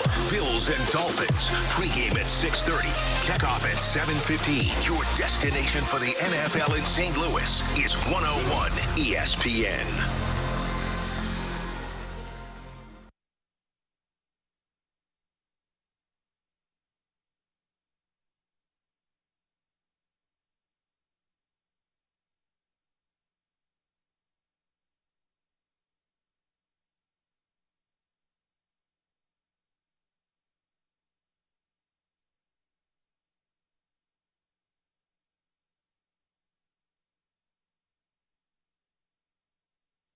Tanner Hendrickson here to tell you about my friends at DraftKings Sportsbook, America's top-rated sportsbook app, which is coming soon here to the Show Me State. Starting November 17th, you can create your DraftKings Sportsbook account here in Missouri and get ready for launch day on December 1st. New Missouri customers, download that DraftKings Sportsbook app today, and when DraftKings Sportsbook goes live, place just a $5 bet to unlock $300 in bonus bets. DraftKings Sportsbook will bring everything you need to elevate your game day, including live in-game betting, lightning-fast payouts, and endless ways to get in on the action, all right from your phone. And when DraftKings Sportsbook goes live here in Missouri, you'll be betting with a sportsbook app trusted by millions. Safe, secure, and has fast money withdrawals. So download that DraftKings Sportsbook app now and grab $300 in bonus bets with just a $5 bet when DraftKings Sportsbook goes live December 1st in partnership with DraftKings Sportsbook. Gambling problem? Call 1-800-GAMBLER. 21 plus. Physically present in Missouri. Eligibility restrictions apply. Bonus bets expire 7 days after issuance. Excludes customers who redeem pre-launch sign-up offer. Terms at sportsbook.draftkings.com/promos.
ESPN is your home for Blues hockey. Every month during the season, you can score a pair of tickets to a Blues game at Enterprise Center. A new winner is picked every month throughout the season. Enter to win now at 101ESPN.com or on your 101 mobile app presented by Ted Drew's Frozen Custard.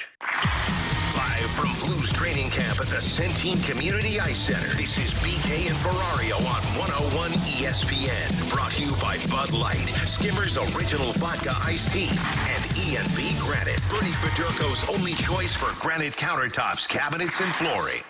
Let's open it up. The Junk Drawer with BK and Ferrario.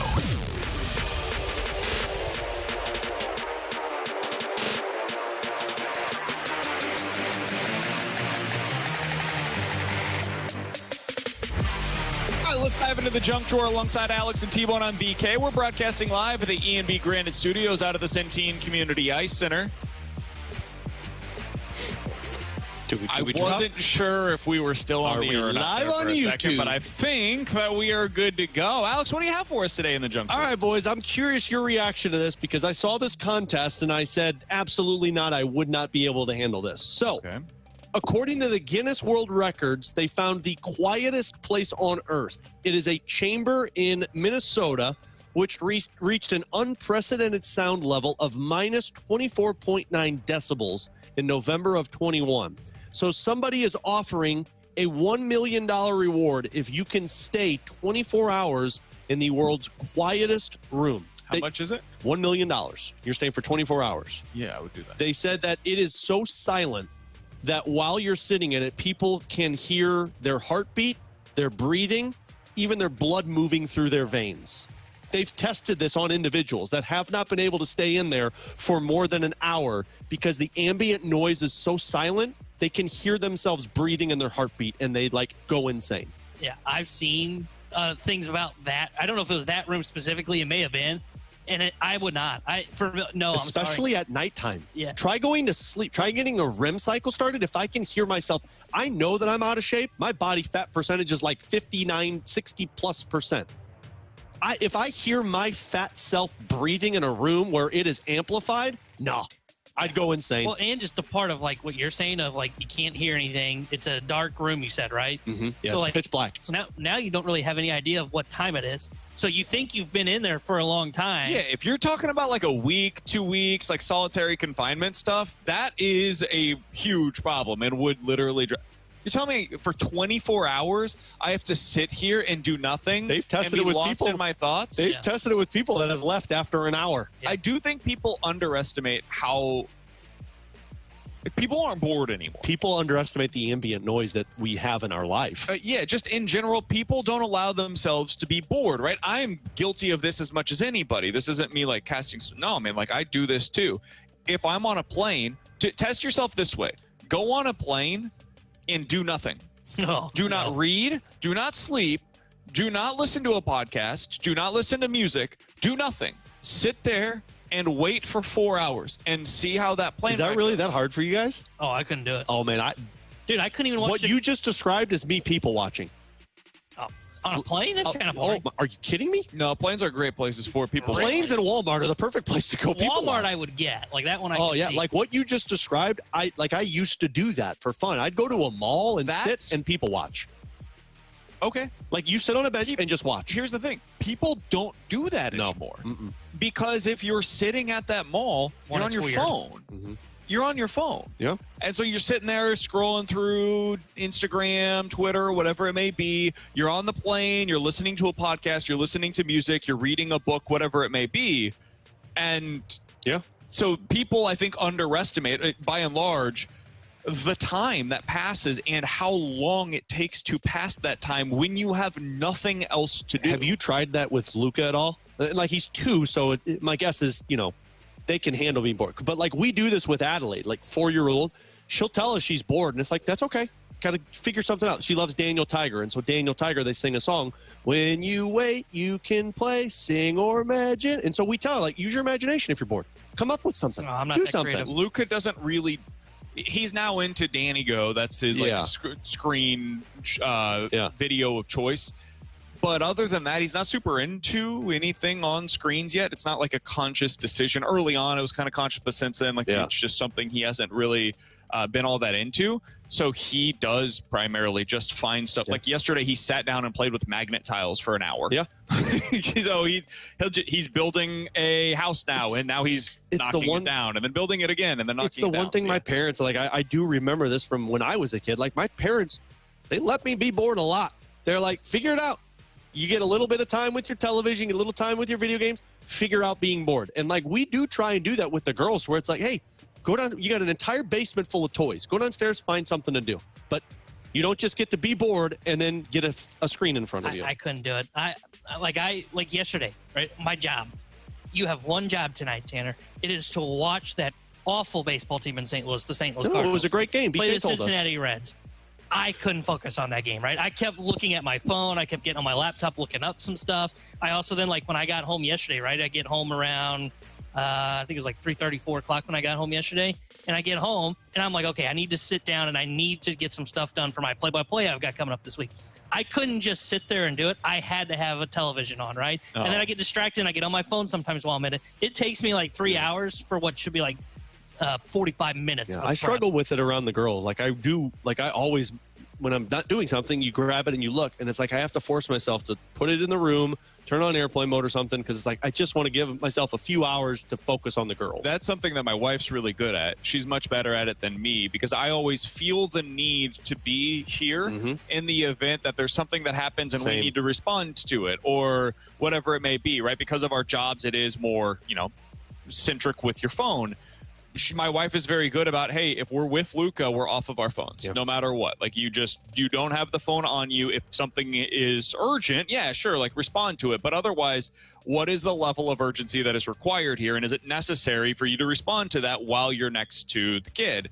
Most of the time, the answer is honestly no. Oh, yeah, most of the time. You think of it as, I need to respond to this, because that's just the way that our brains have been taught now, is instant feedback, instant gratification. Got to get to this. Got to go talk to this person. Got to go see what happened in the last 5 minutes since I looked at Twitter. No, you really don't. You're not missing anything. There's nothing there. So anyways, to go back to your original story, Alex, I think I could do that. I think I also, like many, probably underestimate how difficult it would be to be in a truly silent room with nothing but my own thoughts. All I need to do is just hear myself. For 5 minutes, I'm like, I'm out. Oh, if I heard blood in my veins flowing, I'm so out. Alongside Alex and T-Bone, I'm BK. You got BK and Ferrario here on 101 ESPN. Coming up next, we continue our conversation about the Blues as we are out here at the Centene Community Ice Center, where the Blues will be hosting training camp over the next few days. Biggest battle at camp appears to be the third-line winger spot. Who are currently the leaders in the clubhouse? We'll talk about it next year on 101 ESPN. St. Louis Blues hockey can be heard exclusively on 101 ESPN. Get the info you need before and after every Blues game with the First Community pre- and post-game show. First Community Credit Union. Take your best shot with First Community. And presented by Scott Lee Heating Company and Urban Chestnut.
Alongside Alex Ferrario, I'm Brandon Kiley. Football is back, and Underdog is the best place to select entries and win money all season long. The best part about it, Alex, is you can win and play right now in the state of Missouri. You don't have to wait till December for Underdog. You can play right now, and I've got to play for you guys in Thursday Night Football. I've got Devon Achane going higher on his rushing and receiving yards. I've got James Cook higher on his rushing and receiving touchdowns, and I have Josh Allen higher on his passing plus rushing yards. You go over to the Underdog app, download that today, use the promo code BKO to get signed up, put $10 down. That wins you 5 times your money. Well, and this is the thing. We want to see yours. Send us your entry, social media, tag us, hashtag BKO, the promo code. We want to see your Underdog plays moving forward. Underdog, download the app today and sign up with that promo code BKO to score $50 in bonus funds when you play your first $5. Again, promo code BKO. Millions of fans have already won billions making plays on Underdog.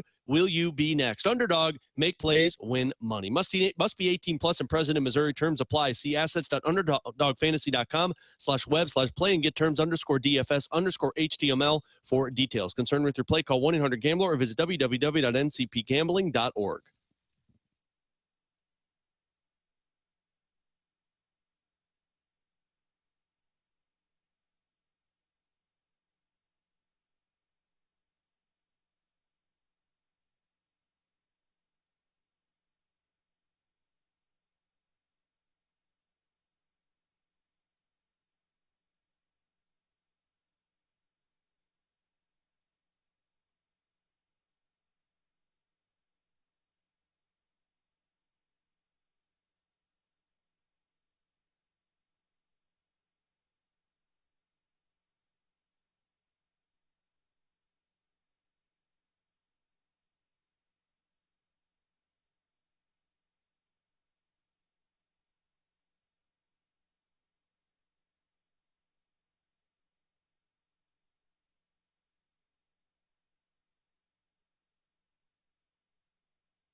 WXOS HD1 East St. Louis 101 ESPN is driven by Brown and Crouppen Law Firm. BK and Ferrario are broadcasting live from Blues training camp at the Centene Community Ice Center. Brought to you by Bud Light, Skimmer's Original Vodka Iced Tea, and E&B Granite, Bernie Federko's only choice for granite countertops, cabinets, and flooring.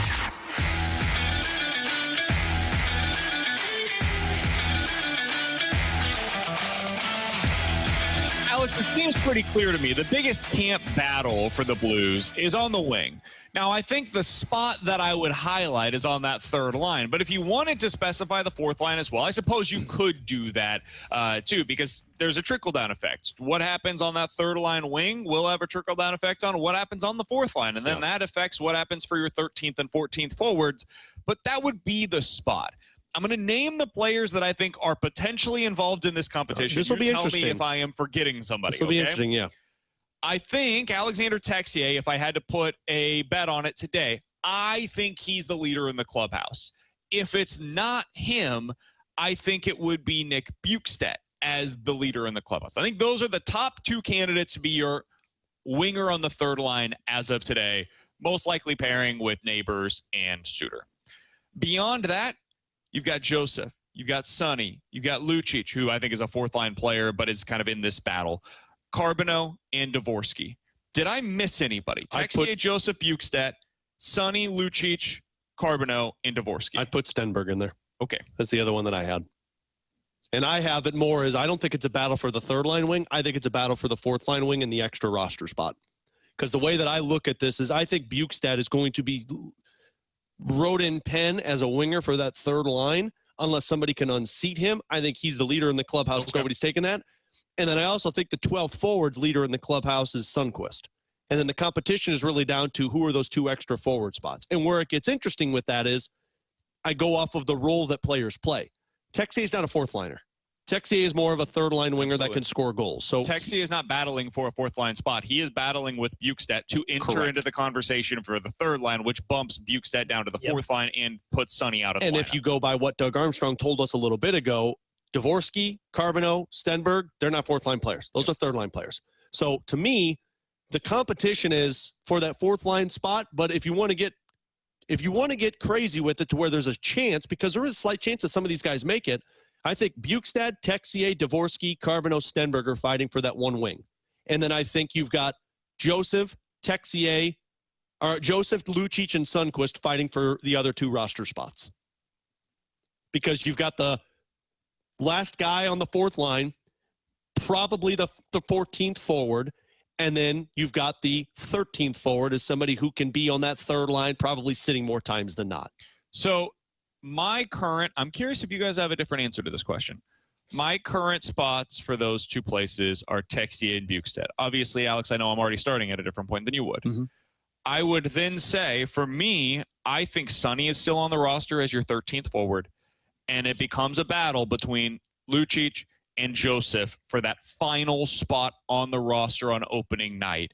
And it just Depends on what they want to do there. I don't know what Lucic is going to look like in camp. If he looks good, I think he would be the one that I would favor. If he does not, then I think Joseph, by default, would make the roster. And yes, this means Carbonneau, Dvorsky, and Stenberg are all on the outside looking in. Correct. I think that's what they would like to happen. In their ideal world, I think the Blues would like to say, you guys all develop. Take your time. There is no need to rush. We're good up here.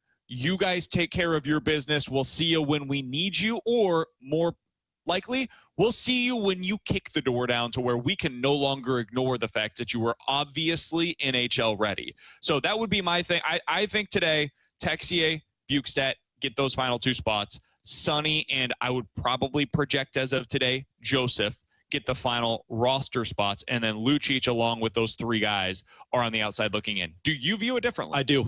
I view this as Texier and Joseph are fighting for 1 roster spot. I view this as Sundqvist and Bukestad are already locked, so you don't have to talk about that. I think Lucic is a lock for this roster. Unless he looks like he can't play at this level, the way that Doug Armstrong talked earlier tells me that this wasn't just a PTO. It's a PTO because they want to see what it looks like, but this isn't just a PTO. It's a, hey, we think you'll be good for our team. Can you still play? So if he can play, which, you've been away for the game for 2 years. I think he'll look good enough to earn a contract and earn a roster spot. To me, it comes down to Texier and Joseph, because I'm with you on Dvorsky, Carbonneau, and Stenberg. As much as we want to see it happen, you have to basically play better than Bukestad, Sundqvist, Texier, Lucic, and Joseph to get on this roster. And I don't think that's going to happen. Better than all but one of them. Yeah, because one of them could have a spot, and the rest are the extras, but you have to perform to the point where they lock you into that third-line winger spot and feel as though you are better in that spot than every name that you just mentioned. And it has to be by a pretty decent margin, because if it's a small upgrade, they probably say it's not worth it for us to burn this year potentially, and to potentially put you into a spot that you're still not quite ready. And you might be coming in and out of the lineup a lot too. And they've said that it makes no sense when you can just play in the minor league. So I think this comes down to Texier and Joseph. And one of those 2 is going to be going through waivers. If the Blues had their way, they would prefer Texier over Joseph, because Texier might get claimed on waivers, and Joseph, it might sneak through. And then, you know what? Joseph's in the minors and can get called back up like Nathan Walker did. But that's the way I look at this. I look at Lucic as already a lock, and I think it comes down to Texier or Joseph who earns that last spot, with the possibility of Dvorsky, Carbonneau, or Stenberg unseating Texier for it. T-Bone, do you have any way too early thoughts prior to us seeing the way that things shake out tomorrow out here at training camp on what you would currently project this to be? And understand, everybody, this is all subject to change. This is us giving our projections prior based upon what we heard from Army today, but also in what we've talked through things with people around the team today. But it's an early projection. It could change as early as this time tomorrow. But where are you at on this right now? Yeah, I agree. Bukestad Sonny locks for the roster. Texier is the one that I think gets the slighter edge over Joseph and Lucic, because they seem to be high on his offense. Anytime you talk with anybody around the Blues, Texier's name does get brought up in kind of that third line role. I mean, they were high on him last year too, to where he was in the lineup, and one reason he came out was because he knocked himself out of the lineup. It wasn't because the Blues didn't like him. They gave him every opportunity. I would lean towards Joseph is back over Lucic, but I didn't get to hear Army speak. I was here in the studio doing stuff for Blues Media Day. So if Army basically said, this is a guy that as long as he can move, he can help us. Yeah. He said he thinks he can be what was the exact phrasing? Something about being like a force, and he's the guy that will make others question. He can be an element player for this team. Yeah, he's a guy that I think he said he's a guy that makes others question if they want to stay in the scrum longer than what they typically do. Yeah. I'm just a little skeptical since he's been out of the game for 2 years now. Can he really be a guy that does move? I mean, it sounds like an easy thing, but man, the game is so fast now at the NHL level to where like guys like Lucic a couple of years ago, like, yeah, that guy automatically probably makes it even if he hadn't been in the league for 2 years. But if he can't really move and he can't keep up with those guys, then yeah, I don't think he makes it. He's probably got the edge over Joseph. Like right now, I would say it's Joseph. I agree. All the kids are probably on the outside looking in. It's going to take a lot in camp to really impress to get to that spot. I would say right now you're looking at Lucic, Texie as the extra forward for the Blues. Think of it this way too. I don't think he has to move because the role he'd be playing is a fourth line with Walker and Toropchenko. And Radek Faksa was the slowest player on the ice last season when he played with them, and that line was still effective.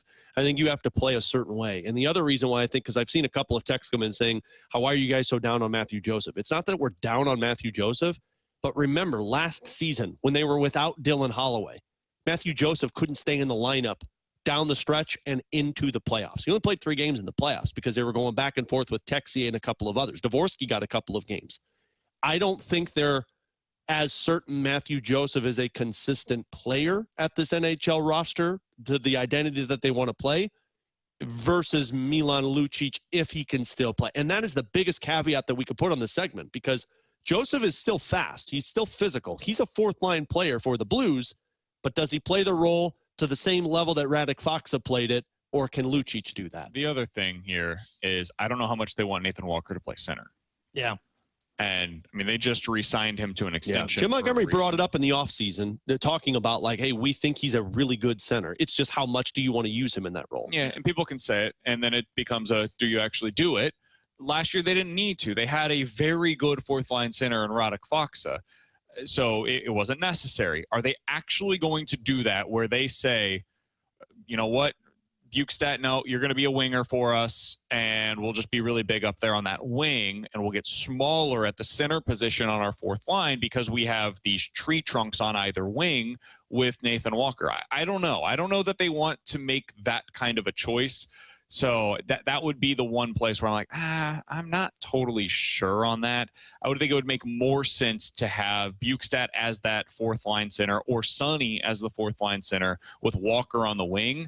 And then you potentially use Lucic occasionally to spell those guys on that fourth line instead of it just being like an every night thing for him. So that's my place of skepticism with Lucic and what that decision would mean for them on their roster. It's more than just putting him into the lineup and replacing 1-for-1 with somebody else. It's also remembering, this means that you basically have made Nathan Walker your center on their fourth line. I don't know if he can be in the lineup every night. Don't get me wrong. I don't know if he has the size that they typically would look for down the middle. So and the down the middle, it's the face-off wins too. If you're in the defensive zone, because they use the fourth line a lot in their defensive zone. I think last year he was like 53%, but he only took like 150 something face-offs. But and this goes back to your Bukestad point.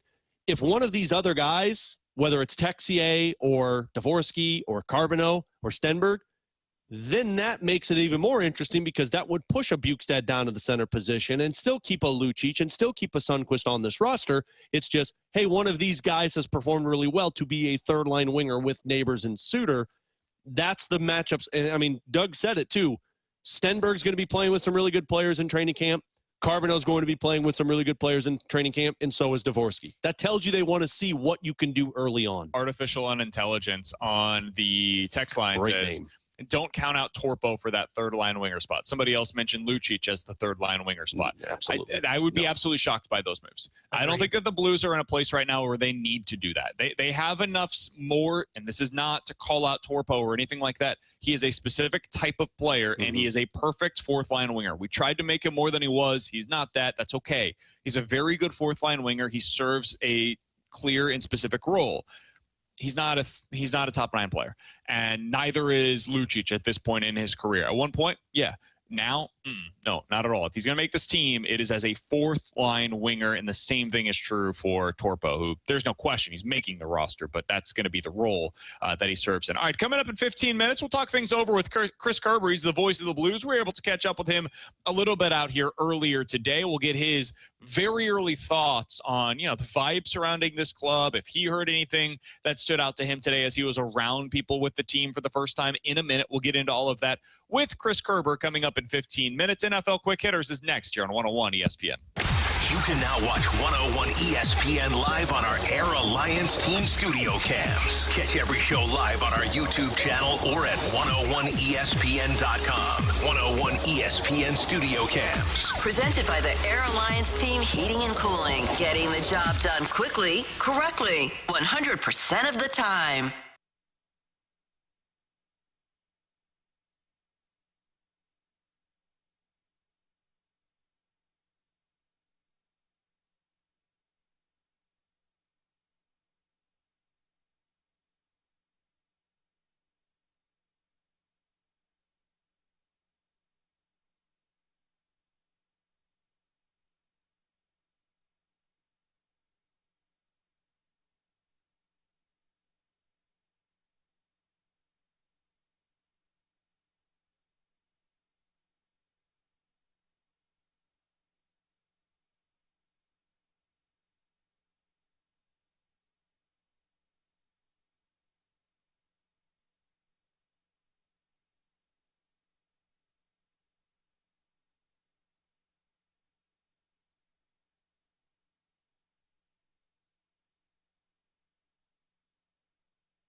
Hey, it's BK. It is time to unlock your inner champion. The place to do so is with Victory Men's Health. Check them out today. They are online. VictoryMen'sHealth.com is the place where you can go to learn what they have to offer for you. When I say unlock your inner champion, that means different things for different people. For you, maybe that means low testosterone symptoms that you've been feeling, whether that be low energy, you don't get the same oomph out of your workouts as you once did. If that's the case for you, they can test those levels, find out exactly where you are in that healthy range. For some, especially as you get older, they start to dip a bit, and they can bump you back up to the upper end of that healthy adult male range.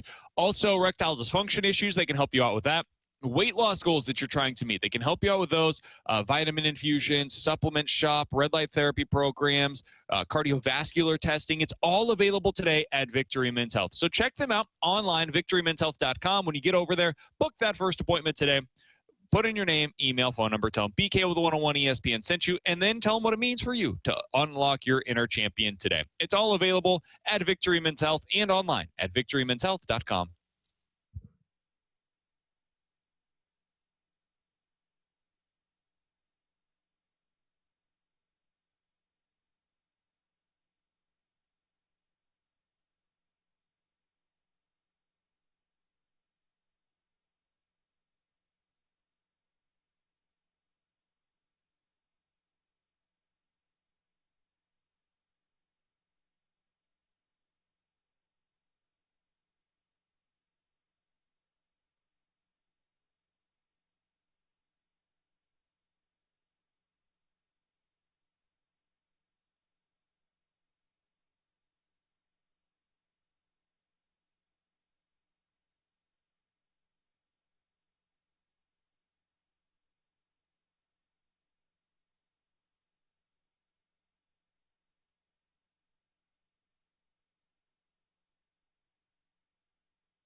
Live from Blues training camp at the Centene Community Ice Center, this is BK and Ferrario on 101 ESPN. Brought to you by Bud Light, Skimmer's Original Vodka Iced Tea, and E&B Granite, Bernie Federko's only choice for granite countertops, cabinets, and flooring.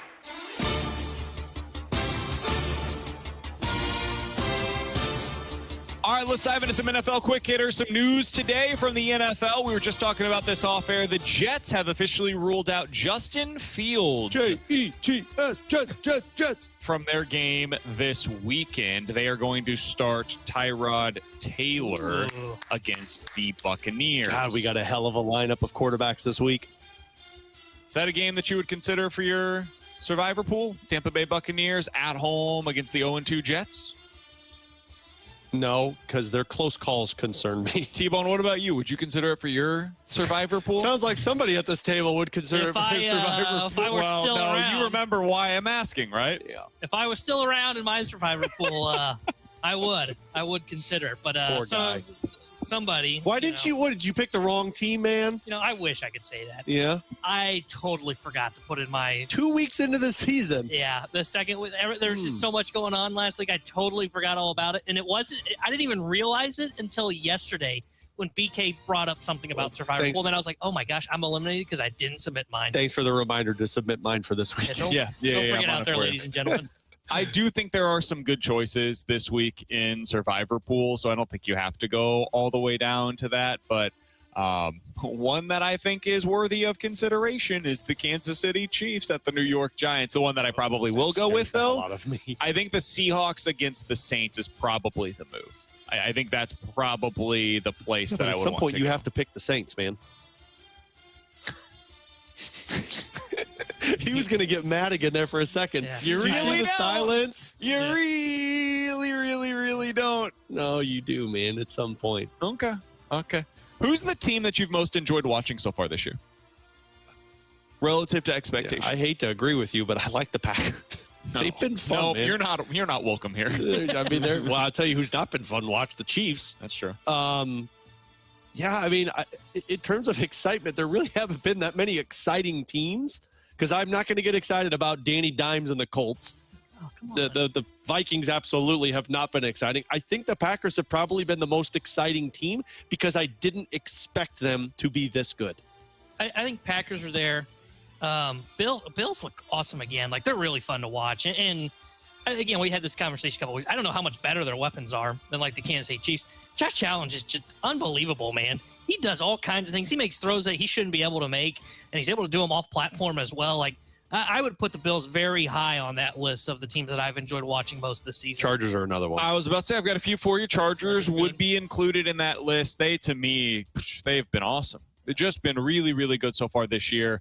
The Tampa Bay Buccaneers, I just enjoy watching them, man. I like watching Baker Mayfield play. You mentioned it earlier. Are they a Super Bowl team, Alex? No, probably not. I don't think so. But Baker's awesome. That defense can be fun to watch at times because of the way that they scheme it up. But I would throw two other teams in here. One, we've talked about already. I don't think I'm buying into it, but they're probably going to win again this week. The Indianapolis Colts are 2-0. They've played legitimately well offensively, and Jonathan Taylor looks to be the best running back in the NFL through the first 2 weeks of the NFL season. So am I buying it? Not really, but I think they'll beat the Titans. Still be 3-0 going into LA, and that's my team that for me has been the most fun so far. The Rams have been awesome. Yeah. They've been great.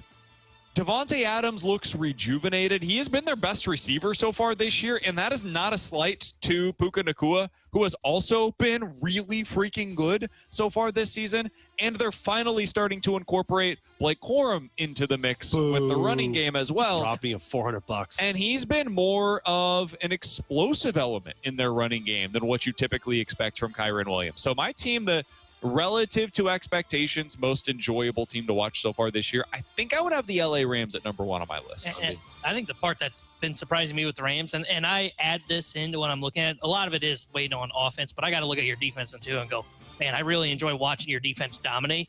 Their defense has been surprisingly good so far through the first 2 weeks. Now, they haven't played anybody that, like, you would worry about. Like, this will be the week we find out. I'm with you, though. I would have them high on that list of exciting teams as well. All right, you know what other people think is exciting is watching the Chiefs lose. It's apparently the favorite thing from NFL fans this year.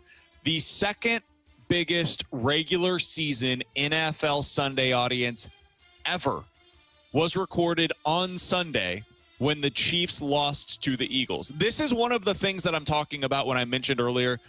People like seeing the teams that they know are good. Like, T-Bone, we talked about this previously, where week one, the number next to your name really matters because people assume that you're good, even if none of us actually know. Well, people assume the Eagles and the Chiefs are good, in part because they just played in the Super Bowl, which was watched by, 100 million people nationwide. Well, for this game, 34 million people watched as the Chiefs looked awful against the Philadelphia Eagles this week. Again, second biggest Sunday regular season audience ever. The only one that was bigger was the Patriots versus the Colts in 2007. Yep, Brady Manning. Yeah, in the midst of one of the greatest rivalries we've ever seen in the NFL at the quarterback position. That was the 07 Pats team that went undefeated that season, and it was, I believe, coming off of the Colts Super Bowl, if I'm not mistaken. I think that was 2006. Is this game that big? What am I missing here? Did you guys feel the anticipation your Chiefs like that? homerism just assumes people want to watch the Chiefs. They were all watching for the Eagles, man. Okay. They're all watching for another potential Super Bowl champion. Are the Eagles that kind of a draw? No, I God, don't no. think They're so. boring. I'm surprised that this game had I think it's just the that Super big a Bowl number. match. It's the Super Bowl rematch. You know, we get that a lot. Yeah, but Yeah. But I mean, I guess when you're talking about it, though, you're talking about a dominant dynasty, regardless of how they are now. You're talking about the Chiefs' run for the last, 7, 8+ years, which is kind of in line with what now. I know the Patriots were winning everything, but they were a dynasty in the making. And then the Eagles, I mean, I don't know. I feel like the Eagles are a hate watch team too. Oh, I don't feel that way at all. I think the Eagles so far are lovable. I don't think we're agree. yet to the place where they're hateable. Maybe it's because I hate their coach. Like, I hate Sirianni, and so I feel like I hate watch the team. I think the Eagles are a star team, and I think that plays to a massive audience. A.J. Brown, Devontae Smith, Like the Saquon, Lakers. Jalen Hurts. you look at their team and it's just full of name recognition from top to bottom. Meanwhile, the Chiefs, they have the element of like, you know, the biggest story in sports over the last couple of years, pop culture wise, is Travis Kelce with Taylor Swift. You can love it or hate it, but it's a huge story. Patrick Mahomes is what he is. They've had this great sustained run. And also now, if you are somebody that hates them, you get to watch them lose and you get to watch them look bad. And I think there is an element of that as well, which is like, as a country, you know, we like doing this. We like to see the up and then we like to watch it on the way back down. And that's, I would imagine, part of this story as well. But I was surprised by that number. That's bigger than I would have expected. I also think pop culture, to your point, not just Travis Kelce, but his brother Jason Kelce. I think people, you know, love the podcast so much. You associate Kelce with the Eagles. And I don't know. They're just two probably of the most recognizable logos right now in the NFL that when they play, you want to see what they look like. A lot of other people are mentioning that it was also a very dead 3 o'clock slate. It was basically watch the Chiefs or watch nothing. They set that up for a reason. They knew this is going to be a huge game, and we want you to have your eyes drawn to this specific game. So nationwide, it was like the only game that was available. There's a reason they put 4 in this week's 3 o'clock slate. Let me tell you, woohoo! Not quite. It's not good. No. Coming up next, we're going to catch up with our friend the Cardinals, the voice of the Blues. He is Chris Kerber joining us here on 101 ESPN. 101 ESPN is powered by Kaufman Townsley St. Louis's injury lawyers. Call 314-500-5000.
Hey, listen, one of the most expensive pieces of equipment in your house is one of the single most important pieces of equipment that you have in your house to keep it comfortable. It's your air conditioner or your furnace. You've got to maintain them. You've got to make sure that they're getting serviced if you are going to extend the life of them, and you can extend the life for a long time. The number one thing you can do to keep your HVAC system in top shape, change your filter. On top of that, a clean filter means the entire system doesn't have to work as hard to cool the home. You can buy them online at classicaircare.com. The other thing you do is you make sure that you get a tune-up. And right now, through the end of September, you can get a super tune-up on both your AC and furnace maintenance for just $149 in September. You book your appointments online at classicaircare.com. The techs are experts at reviewing your system and helping you understand the best way to use and keep lasting. Both the AC and furnace taken care of for just $149. You know you're good for the rest of the summer. You're set for the winter as well. It's Classic Air Care. They've got a 4.8 Google rating for a reason. Their techs are excellent. Their service is absolutely the best. They come to my house, they'll come to your house as well. Classic Air Care, they've been making people comfortable since 1926.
The Redbird Report, your front row seat to all things Cardinals. From the dugout to the diamond, BK and T-Bone go deep with the latest news, notes, and analysis. Watch the Redbird Report on YouTube or listen online at 101ESPN.com.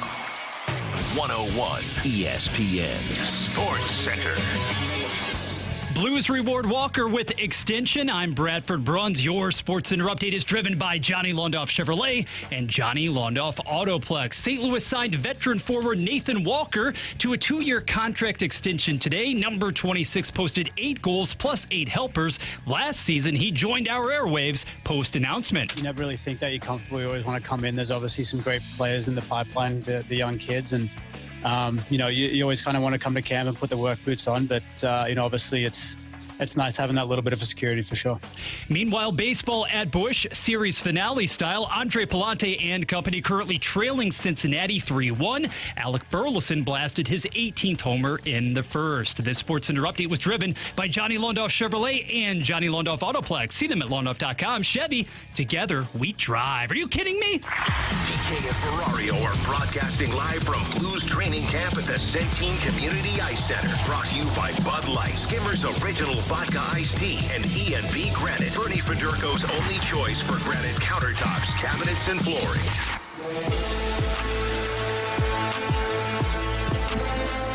Alongside Alex and T-Bone on BK, it was good to see Chris Kerber, the voice of the Blues, out with us at the Centene Community Ice Center earlier today. We will be broadcasting live from the E&B Granite Studios out here over the next couple of days as the Blues participate in their training camp. Curbs joins us now via the Callier and Thompson hotline. Curbs, appreciate the time, man. How you doing?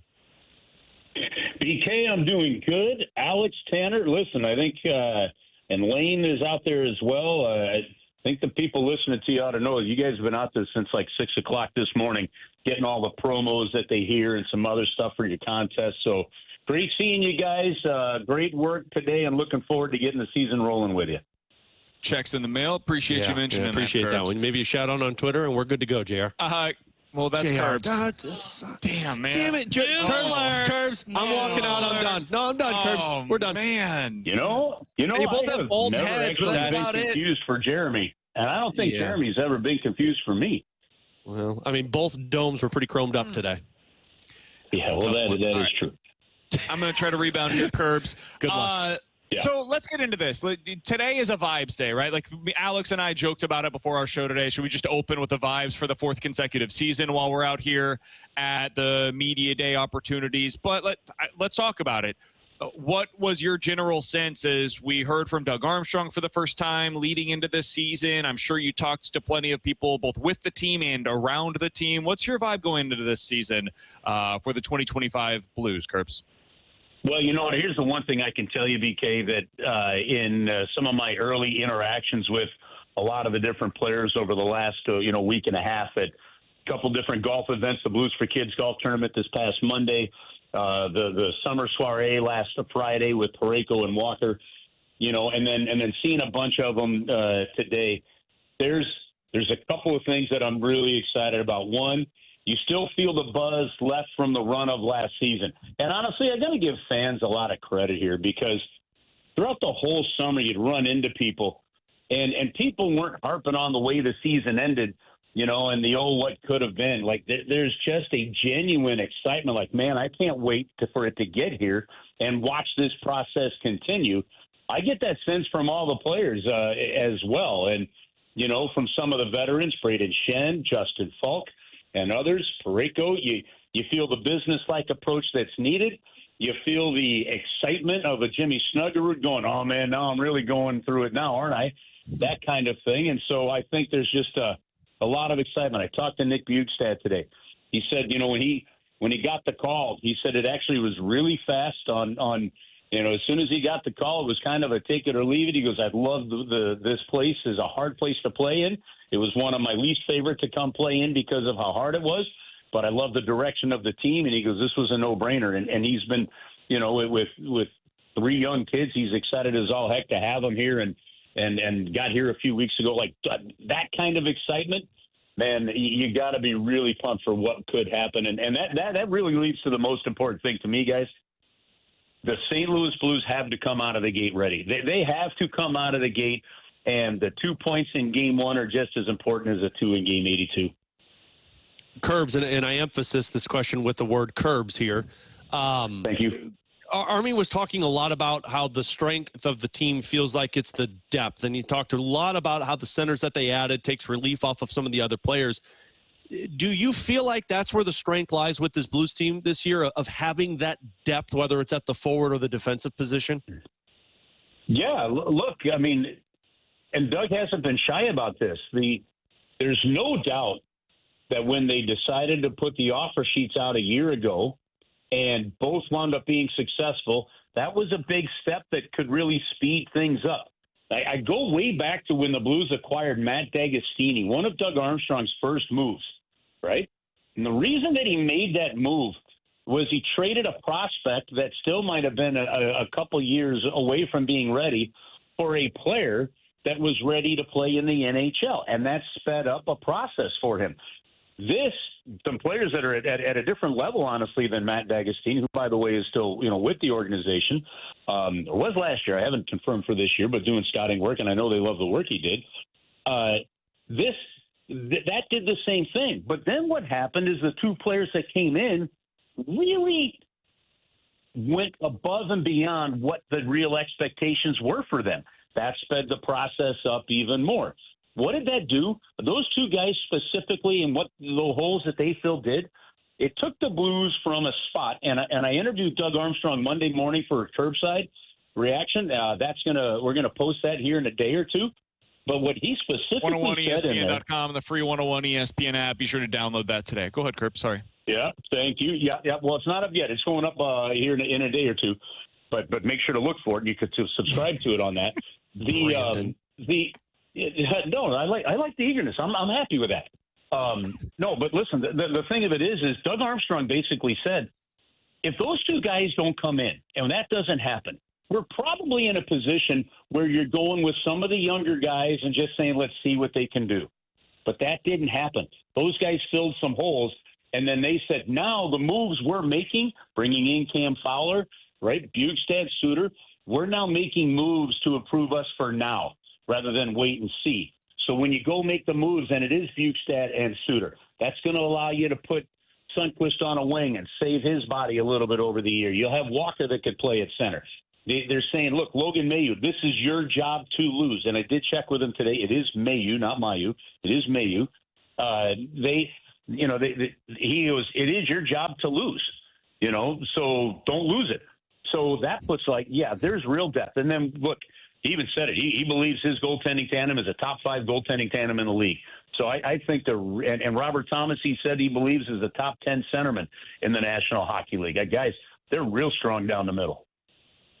They are, and it's going to be a hell of a lot of fun to watch. I'm excited to see kind of how they shake out these lines over the next few days. Army made mention today that they'll have a young player paired with some veterans, as is typically the case at this point in training camp, so they can learn, all right, what does it look like for Carbonneau, for Dvorsky, for Stenberg? Some of these younger players, where are they at right now with their development, what they're playing with, Braden Shen, Robert Thomas, Pius Suter, those kinds of guys. So it'll be fun to watch out here at training camp over the next couple of days. Curbs, great to catch up as always, man. We look forward to talking with you each and every Wednesday. Wednesday throughout the Blue season.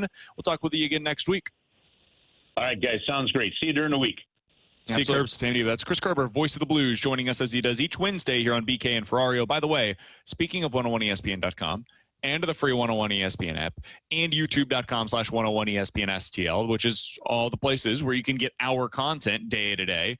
We were joined earlier today by Dylan Holloway, by Jimmy Snuggerud, and by the new $1.7 million man, Nathan Walker, who signed a 2-year extension just moments before he joined us here on the show. So if you missed any of those conversations, highly recommend checking them out after the show today. They are all sponsored by Schaefer Door Company. Coming up next, we'll hit the BK and Ferrario Rewind here on 101 ESPN. The Blues are back with preseason action this Saturday. Blues and Stars. Pre-game at 5. Puck drop at 6. Hi, this is Jordan Bennington, and Blues Hockey is back on your home of the Blues, 101 ESPN.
Blues training camp at the Centene Community Ice Center. This is BK and Ferrario on 101 ESPN. Brought to you by Bud Light, Skimmer's Original Vodka Iced Tea, and E&B Granite. Bernie Federko's only choice for granite countertops, cabinets, and flooring.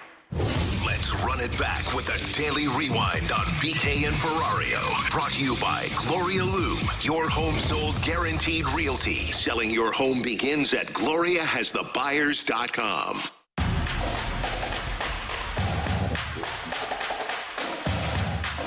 Alongside Alex and T-Bone on BK, it's BK and Ferrario here on 101 ESPN. If you missed anything from the show, be sure to check it out on the podcast page, 101ESPN.com, free 101 ESPN app. You can always check us out as well at youtube.com/101 ESPN STL. That is where you can find the latest edition, Alex, of the Last Minute Blues podcast. What can folks find with your most recent episode? So they can see the great Joe Vitale sitting down with us, talking Blues hockey, but most importantly, talking about life, including his chicken farm and how people should pants their significant others more.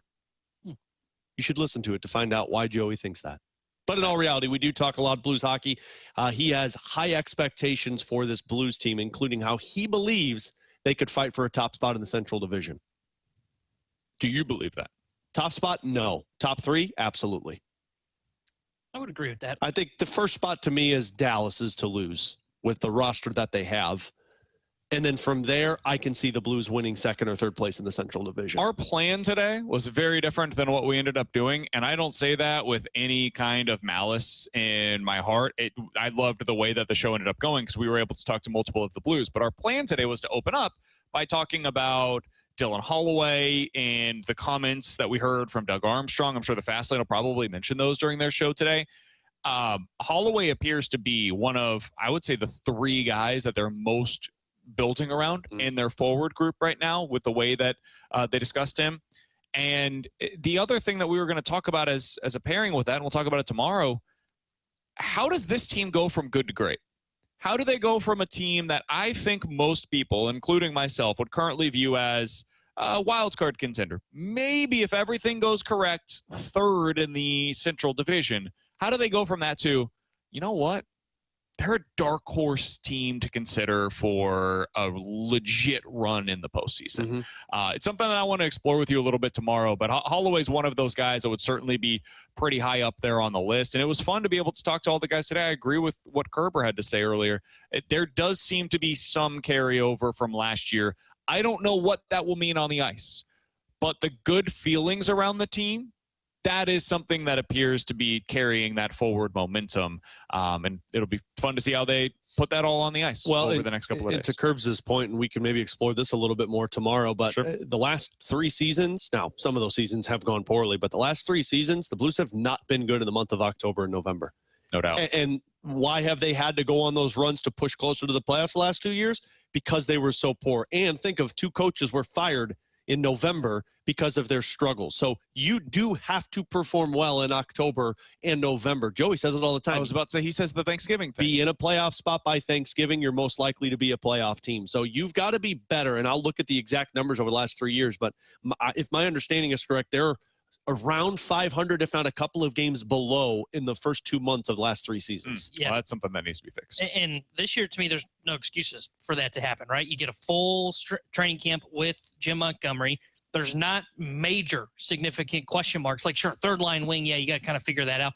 That's not like looking at, like, when we talked about it a couple of weeks ago, and I said, remember a couple of years ago, it was, hey, who's going to be on the wing with your top line? And Ryan O'Reilly and David Perron. And they couldn't really ever figure that out. Josh Levo ended up becoming the answer, which is a problem. This year, there's not that major question mark. For a while, it was, okay, who do we pair with Colton Parayko? You've got all of those big questions figured out. You've got a head coach that gets a full training camp that the players seem to really respect when he got brought in this offseason. There should be no excuse for why you would have early season struggles. Biggest things that I took away from our conversation today with Doug Armstrong, Alex, is he met with the media for just about 30 minutes. So I promise you, this is not everything that he had to say, but it is a lot of it. Logan Mailloux basically said, hey, it's his job to lose on the third pair defensively. He should come into camp expecting that to be his job, but he can lose it if he does not play well.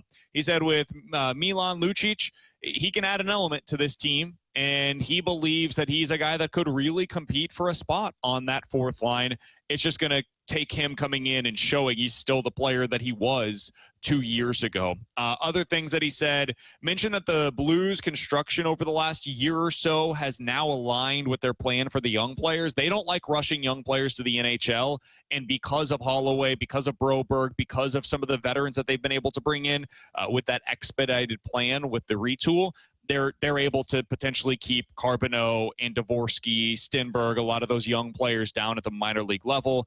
Couple other things that I thought were interesting. He did say it's pretty tough to see a realistic scenario where Carbonneau would be on the roster. They've done it before, but it's incredibly rare. The last one to do, I think, was Thomas, and before that it was Fabry and Schwartz. Fabry was the one that he brought up. Yeah. And then said Dylan Holloway, hardest working player in the organization. Quote, he's a core piece.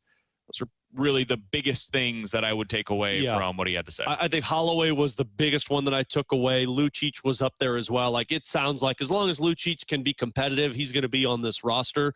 And then the third one was these prospects. Like, as much as we're getting excited for them, the Blues have built a roster that doesn't need those prospects. Now, if injuries happen and Dvorsky's developing and Stenberg's developing, well, then great, because now you got guys who can play in your middle six and be competitive for you. But they've built this roster so much that just go down and marinate.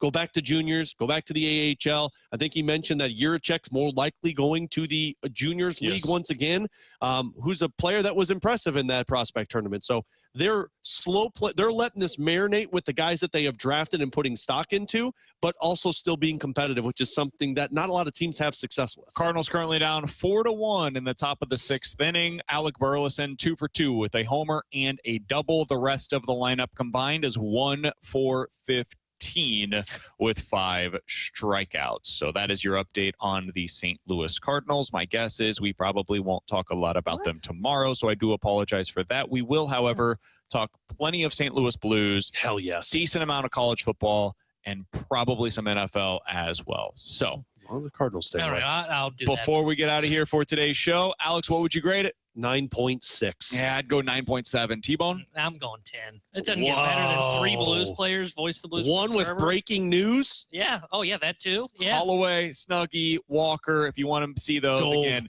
check it out. YouTube.com/101ESPN STL. For Alex Ferrario and Tanner Hendrickson, I'm Brandon Kiley. By the way, huge thanks to Bradford Bruns, who is back in the studio for us today, making it possible for us to be out here at the Centene Community Ice Center. I would also like to give a big thanks to Mike Ryder, who allows us to be here because of all of the stuff that he does on socials. He helps us out more than he'll ever know. And he probably knows. No, he knows. So appreciate him for doing that as well. For the guys, I'm Brandon Kiley. We'll talk to you guys tomorrow at 11 a.m. The Fast Lane's coming up next here on 101 ESPN. TMA welcomes the return of the Lemmings Open, Friday, October 3rd at Oak Valley Golf Course and Resort. Brought to you by Michelob Ultra, Superior Light Beer. Get your foursome together to join Tim, Martin, Doug, and Jackson for a day out on the course, including complimentary breakfast from Donut Drive-In, lunch from Lion's Choice, an after party with food from Small Sliders, all your Michelob Ultra beer and seltzers and more. Tickets are on sale now with a portion of the proceeds benefiting Bernie